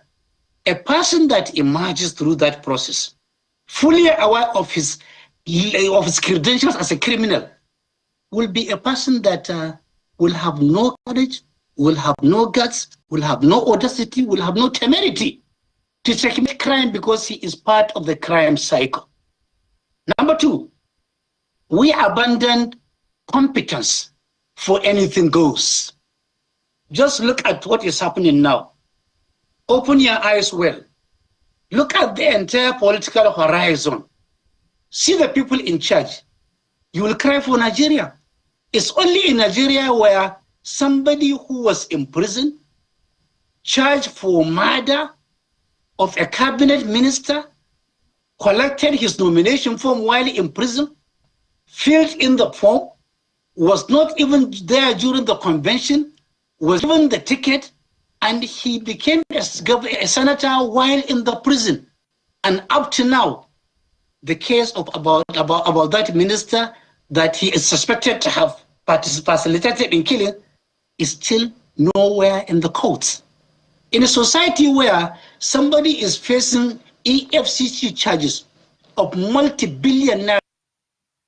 Welcome back, Mr. James. Yeah, welcome. Thank you. How do you do? I'm doing good, sir. Yeah, thank you. I've been listening to you. Yes, so the next year, their next distraction is state police. So Don't mind them. Don't mind them. You get the point? I hope you're hearing me. yes, Yes, don't mind them because why now? All along, some have been against it, some are in support of it. Although personally I'm against it, but all of a sudden they are making a U-turn of what you call the situation of the country. If Trump had not threatened them with invasion, all these revolutionary moves they are taking revolutionary move. they are revolutionary considering the kind of things they were doing in the past. You get the point? Now they're saying they are suspending illegal mining for some time. Now, that shows the quality of people we have in government. Not for you to be suspending what is already illegal. This is condoning illegality. That's what it means. You get the point I'm making? Yeah. Yeah, you are suspending illegal mining. We know that, for example, murder is illegal. And I keep on murdering people. You say, okay, what is it that you have to stop illegal murdering? I mean, it doesn't make sense. These are the kind of people we have in government who want to rub minds with reasonable members of the human race.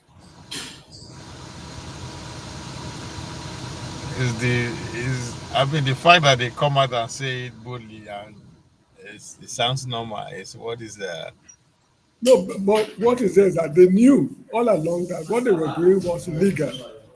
That's why they call it illegal mining. So why should a responsible government condone illegality?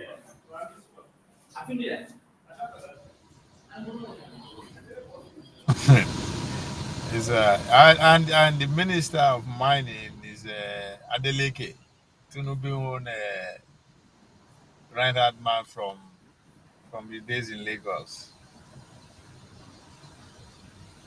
So is everybody is I wanted to say the two countries.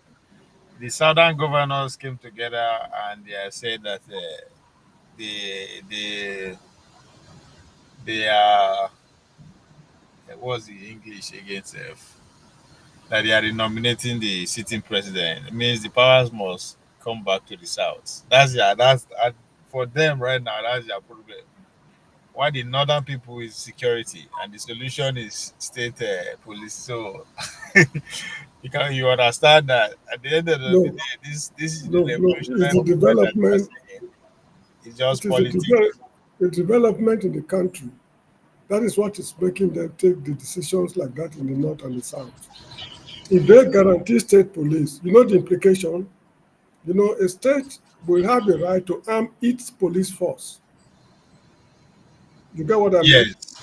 Good. Now, Yes, these but northern governors who are supporting terrorism, they will have the right to import weapons with which they unleash terror on any region of the country they want to overrun. They just want to open the floodgates for the importation of weapons. yes.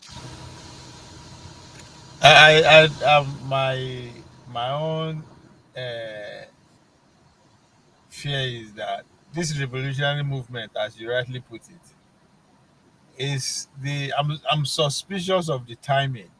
Yes, I understand is the pressure from Washington, but it's just going to it's tailoring into campaign period. I mean, so they will use campaign they will to dilute this year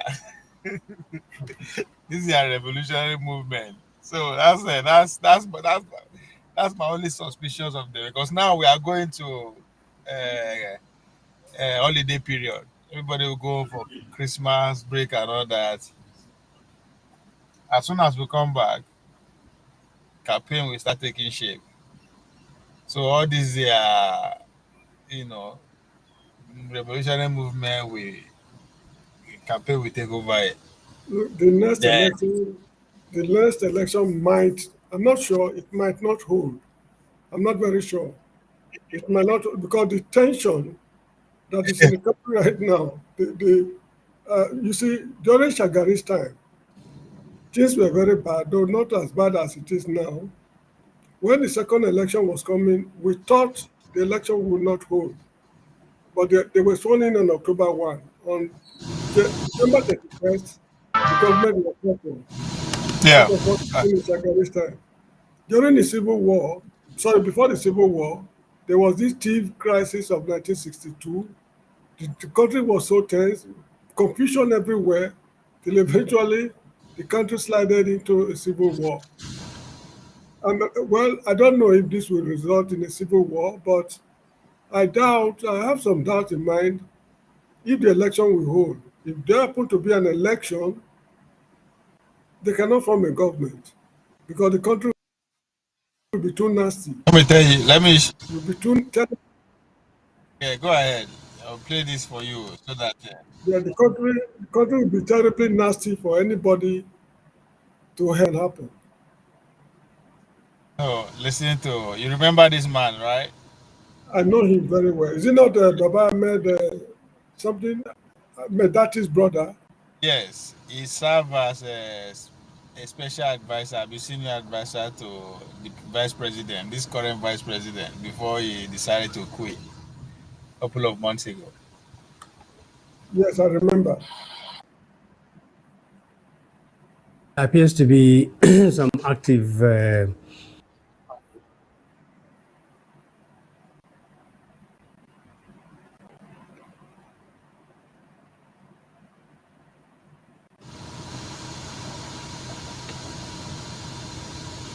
Now that there appears to be some active.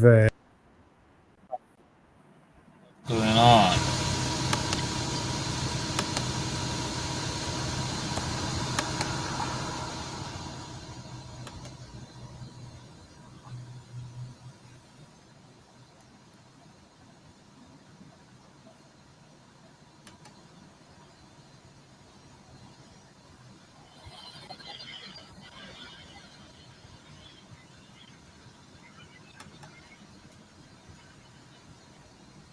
Now that there appears to be some active.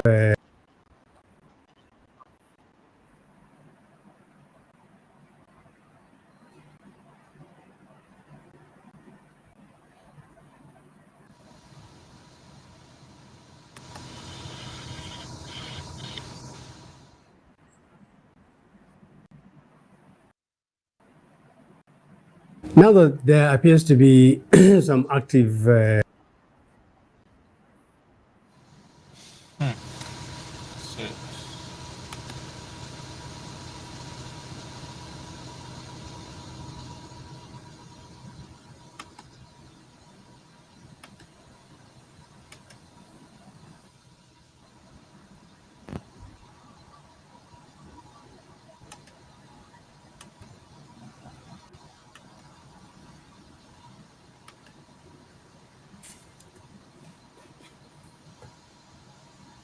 Now that there appears to be some active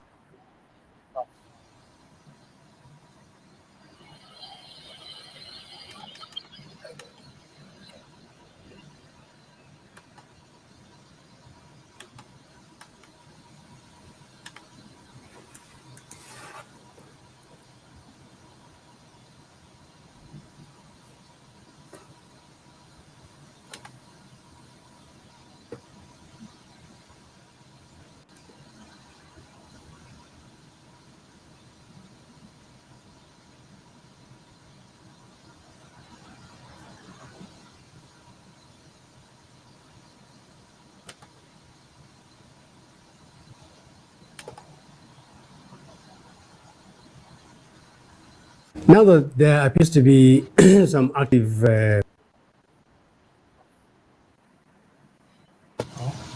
This is strange.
Hello, is there any problem with the system?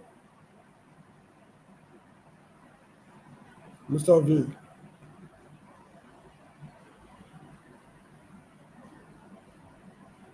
Mr. V.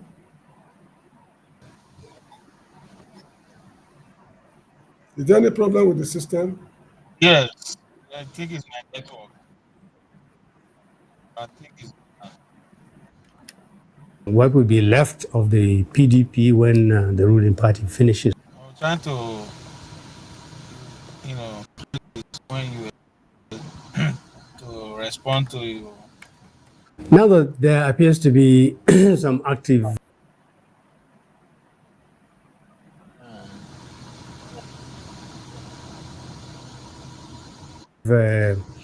noticeable activity around the African Democratic Congress, ADC, a lot of the big guns there are finally committing to the party. And now we know that it has leadership and is getting ready to present an alternative to the ruling party. I think those who had worried about the state of our democratic process should relax a little bit. Between the ADC, what will be left of the PDP when the ruling party finishes with it, and other parties that might want to enter into some kind of alliance, we should be able to cobble together an opposition that will challenge the ADC. I'm not saying this because I am particularly eager about having an opposition made up of a PDP and ADC, but because it is vital for the health and survival of our democracy that somebody somewhere, an important and strong political party or parties, challenge the APC. As things are, the ruling party thinks it's virtually won the 2027 elections. It has cannibalized other parties, gobbled up huge number who hold political offices, and is behaving as if it is virtually going to just roll over into the next election. Now, if this kind of mindset persists in the APC, you will begin to see it manifested already in governance. And we still have more than a year and a half to go. This party, the ruling party, has the presidency. It has 3/4 of the National Assembly. It has, I think, 25 or 26 governors. And when you talk about governors, generally you also talk about their state assemblies. And huge war chest. And it's not running this country the way it should. Perhaps part of the reason why APC is failing to meet standards, particularly in these periods of emergency, when we should see a leadership and a party alive and kicking and addressing emergencies, addressing issues that need the leadership to think outside the box. It is quite possible that the ADC doesn't think that it has an opposition worth worrying about.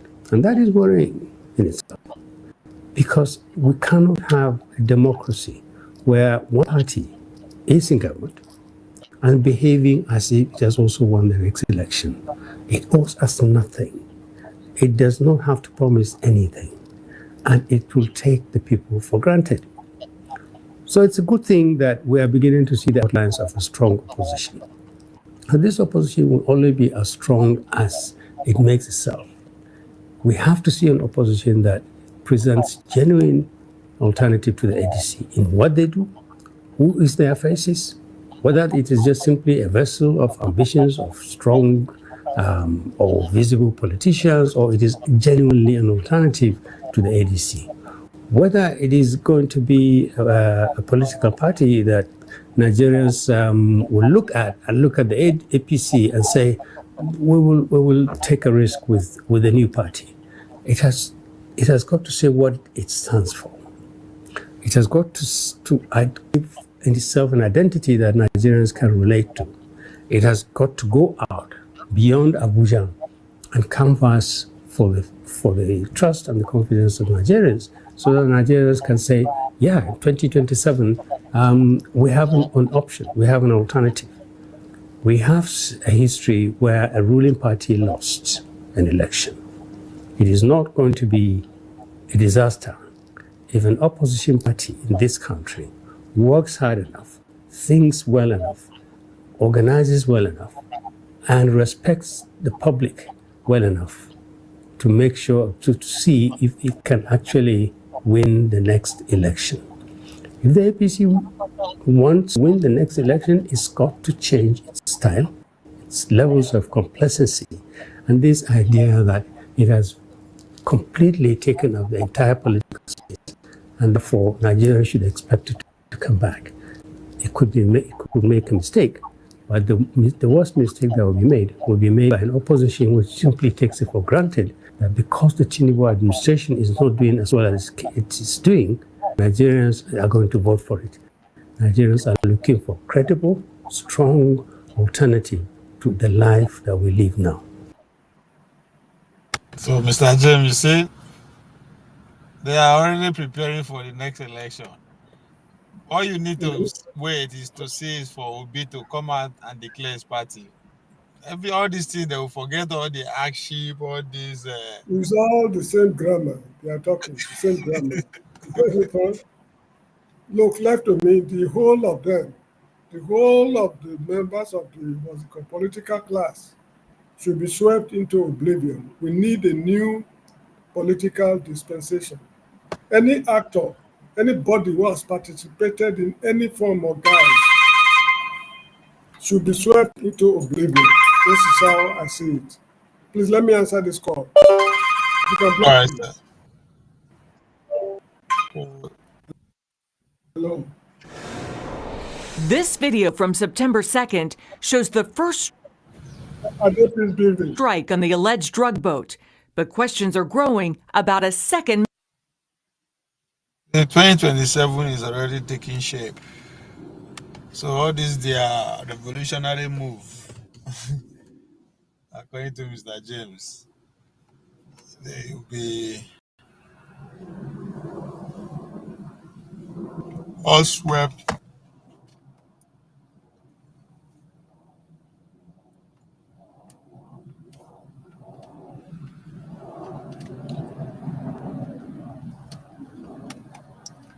Alaji, what's the way They make Alaji the verse again. Alaji is always vexing. for? Either we like it or not, this is you and I, our country. We can't claim that we're Americans. We can't claim that we're from France. We are Nigerians. What is the way forward? You are a strong voice in the northern region. We've been condemning this government. We've been condemning several governments. What is the way forward? Security is all about you and I. It's not only for the government. So what is the way forward? We need a permanent solution, lasting solution to this, because everybody has had it up to here. You in elect, Nigeria, you, regarding elect, this. you elect good leaders when time comes. How? With the electoral fraud going on? With You're vote asking me buying which and way forward. stuff I'm going telling on? you. How do we get this right? You've been in the system. It's very simple now. Over 2-3 It's decades very now. simple. Don't take their 200 naira and their Indomie. When there's poverty on the land, it's okay. and Then people then keep saying, when you ask, when you tell them, it they and keep saying suffer. it. Take it and suffer. You know that me, I'm not concerned with what is happening. All that I can do is to go to my farm and produce enough to eat. You have a farm and you're not scared going to your farm because of the rising state of security. If I stay at home, I die of hunger. If I go to the farm, if I'm lucky, I escape.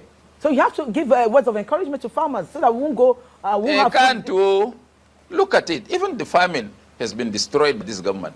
They made massive importation. Do you know how much a bag of beans is costing? 25,000 naira. So, how many bags of beans do you have to farm and sell and buy one bag of fertilizer? I'm serious. Now, Laji, back to my question. Yes. How do we get out of government should stop selfishness and do the job. How do they do the job? How do they do the job? Excuse me. I suggested they bring in mercenaries to sort out the country. If they can't bring in mercenary, let them ask Britain to come back and colonize us. To colonize us, going back to 60 steps backward? You don't know elder statesman Samuel Mbakwe before his death. That's his suggestion, and I supported him then.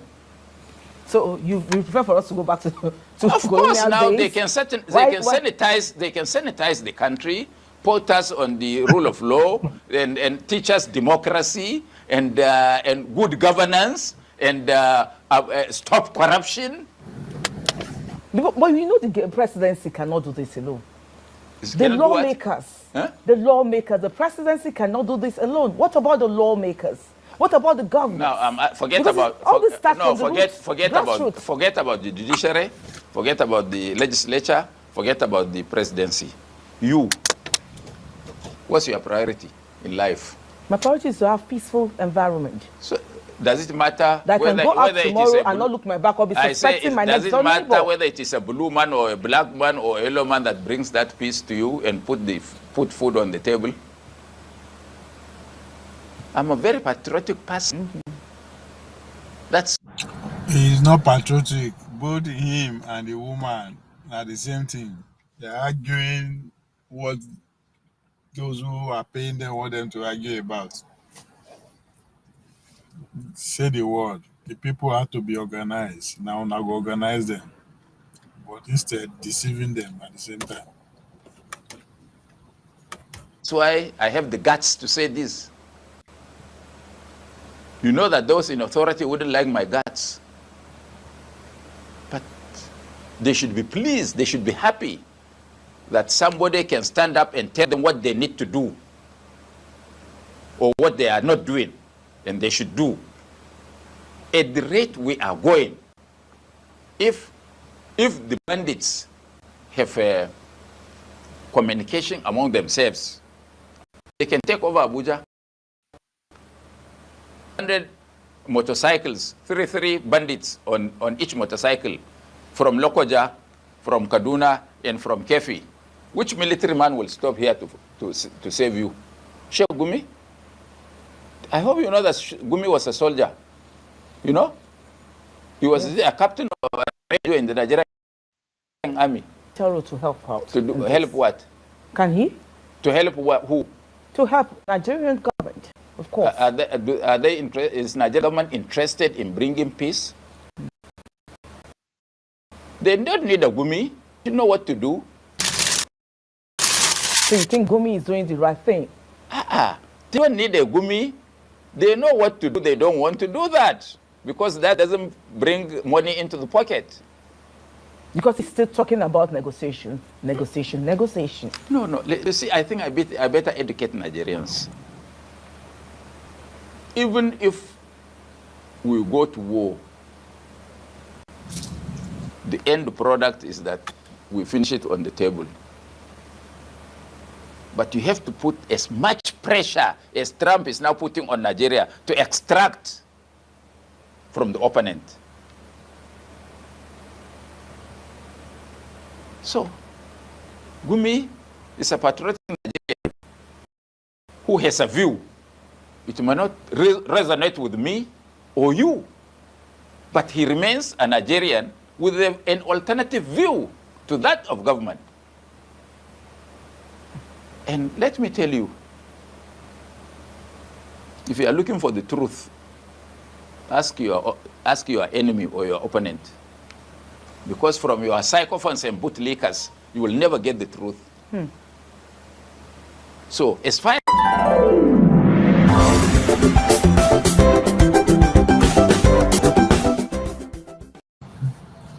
Hey.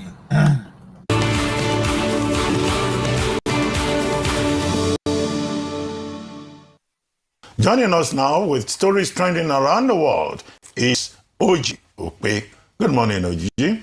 Well, good morning, Dr. Abati. How are you this morning? I'm fine. Perfect. Good morning, Vimbai. How are you this morning? I'm very well. And we had fun yesterday. Yes, good morning. We did an all-girls thing. Multiple award-winning Jinx. Oh, thank you. How are you? Our favorite international correspondent. How are you this morning? I'm good, thank you. We recovered well, didn't we? Yes. We are not telling you what happened. These girls. Fear these girls. Some inside baseball, female conspiracy. Because there's some things we can't tell you, Dr. Abati. Otherwise, the whole world will hear it. Well, all right. I didn't say here, man. I'm Proko. Two of us. We're together in the game. Well, all right. Well, good morning to you, viewers. Let's begin. Sorry, the money's not good. All right.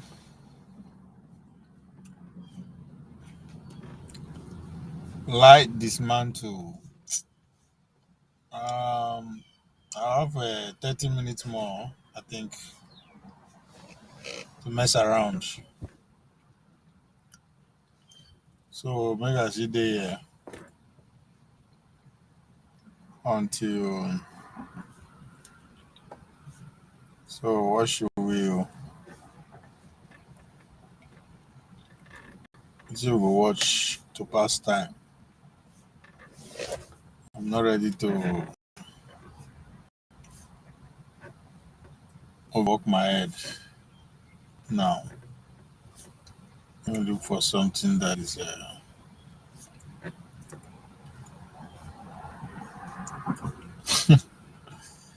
this man, the way they go take leave am for gutter. This Reverend Ezekiel, I pity him. I go soon forget him soon. All the party go forget her. The American genocide people will turn their back on him. He'll be left alone on the street. I think like that's not the plan where they get for him. This is where they are now. They run him out up and down. Giving him his, he better capitalize on that, make his money as he goes. If not, soon, now he go they call a TV station. They don't go to answer him.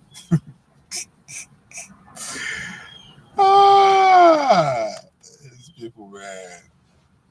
I was like, put them on chokehold.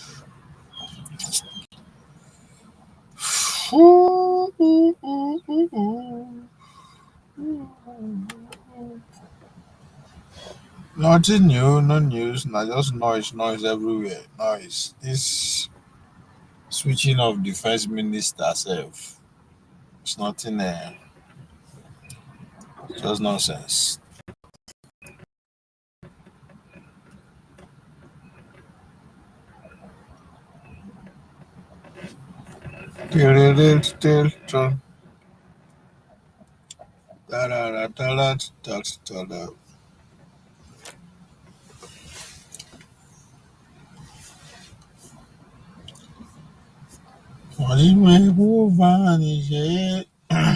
Golo.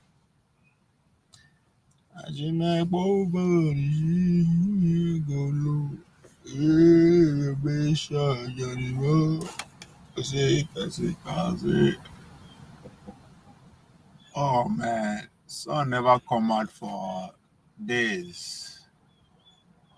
It's fucking 40 degrees Fahrenheit, but the sun is it's mesmerizing. So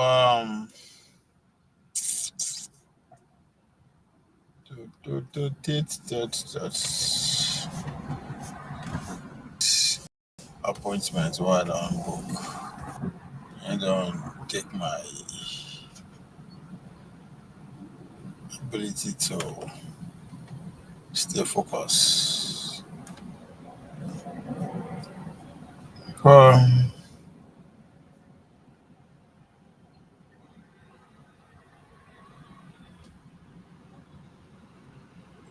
Who be this one?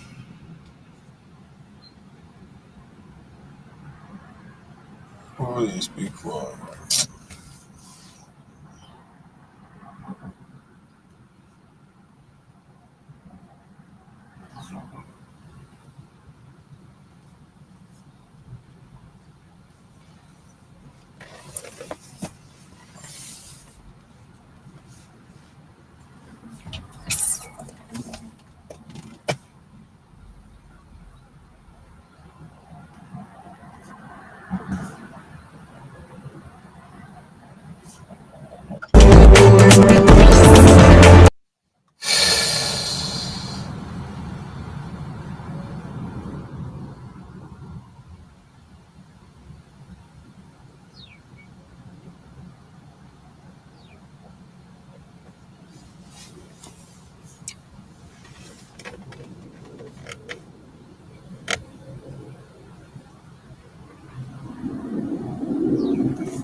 We have breaking news here in Nigeria. President Bola Tinubu has nominated General Christopher Musa as the new Minister of Defense. In a letter to the President of the Senate, Godswill Akpabio, President Tinubu conveyed General Musa's nomination as the successor to Muhammad Badaru, who resigned on Monday. General Musa, 58, on December the 25th, is a distinguished soldier who served as Chief of Defense Staff from 2023 until October 25. He won the Colin Powell Award for Soldiering in 2012. The president expressed confidence in General Musa's ability to lead the Ministry of Defense and further strengthen Nigeria's security architecture. That letter has been conveyed to the Senate. What is expected is screening. You would recall that, just as we mentioned earlier, when the president reshuffled his cabinet, especially at his service chief, it seemed like he was let go, but he's now a bit as the Minister of Defense following the resignation of the Muhammad Badar, who is the former Minister of Defense, health issues. You would also remember that there was a meeting last night between the president and the former chief of defense staff. We will continue to follow that development and bring you more update, but this may not be unconnected with a spate of insecurity in. There is General Musa. What if they make the next? If they make after Tinubu, as the one become minister, so now automatically an APC member. That's exactly what it means. And as soon as Bola Tinubu come back, give him a ministerial position again, and the guy can run. It must be on the good hands of Americans. So I won't be surprised if he's get the nod to run for presidency after Tinubu, and if that is the case, that's your next president. Because I seriously don't understand the whole point. What's the whole point of taking him? It's pretty much the same position. Instead of wearing uniform, now you go to wear agbada. That's the only change there. Change of uniform. Mm-hmm. Yeah, get ready for the biggest showdown of the season. The position different. Yes, one are Minister of Defense, one are Chief of Defense. What the fuck is the difference? All of them are politicians at that level.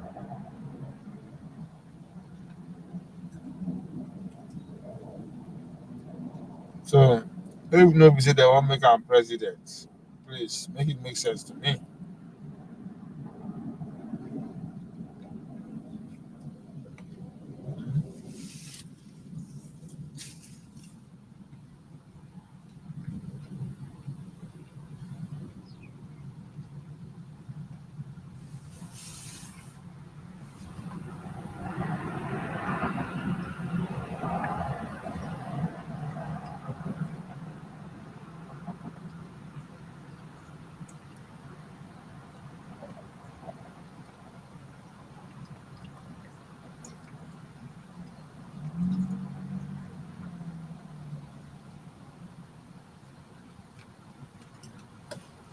So, Musa,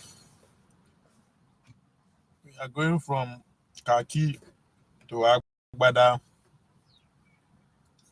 Are we going to see you as a commander-in-chief soon?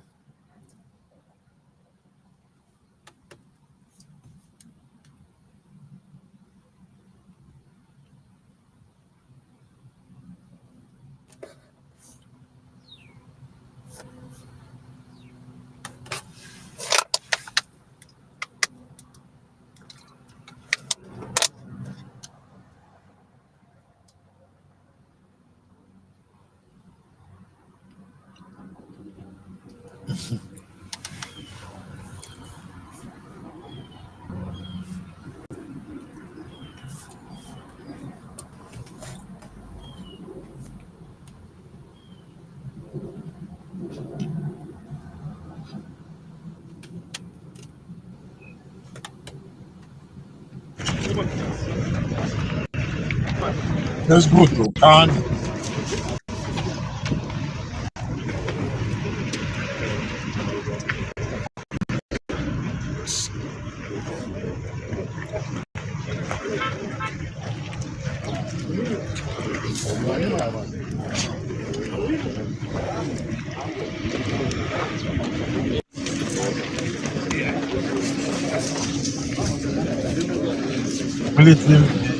Please, uniform.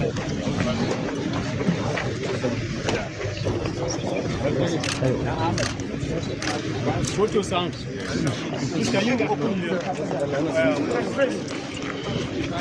go this way? The idea in federalism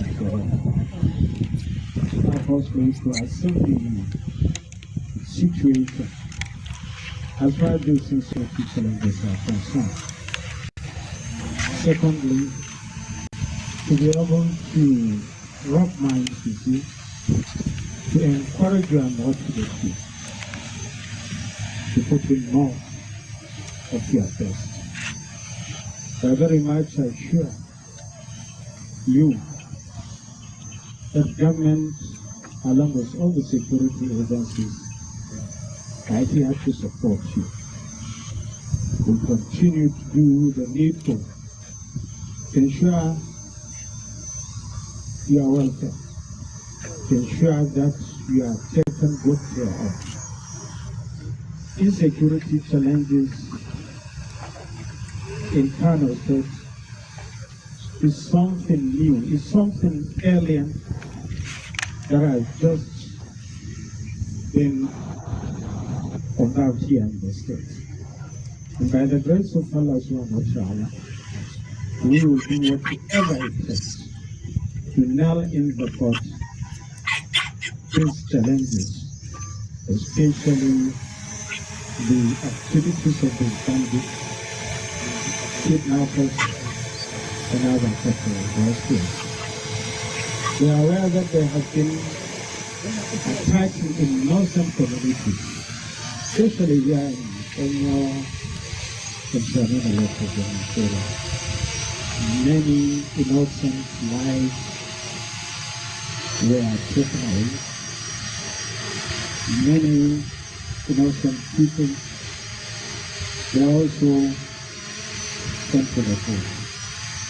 We want to assure you that, inshallah, those that were kidnapped will be brought back to their families.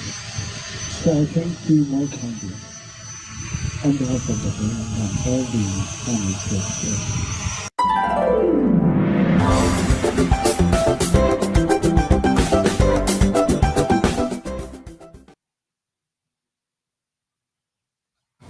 Okay, let's call it a day for now. I'll be back. Mr. James, we'll talk later. I gotta go take care of some business.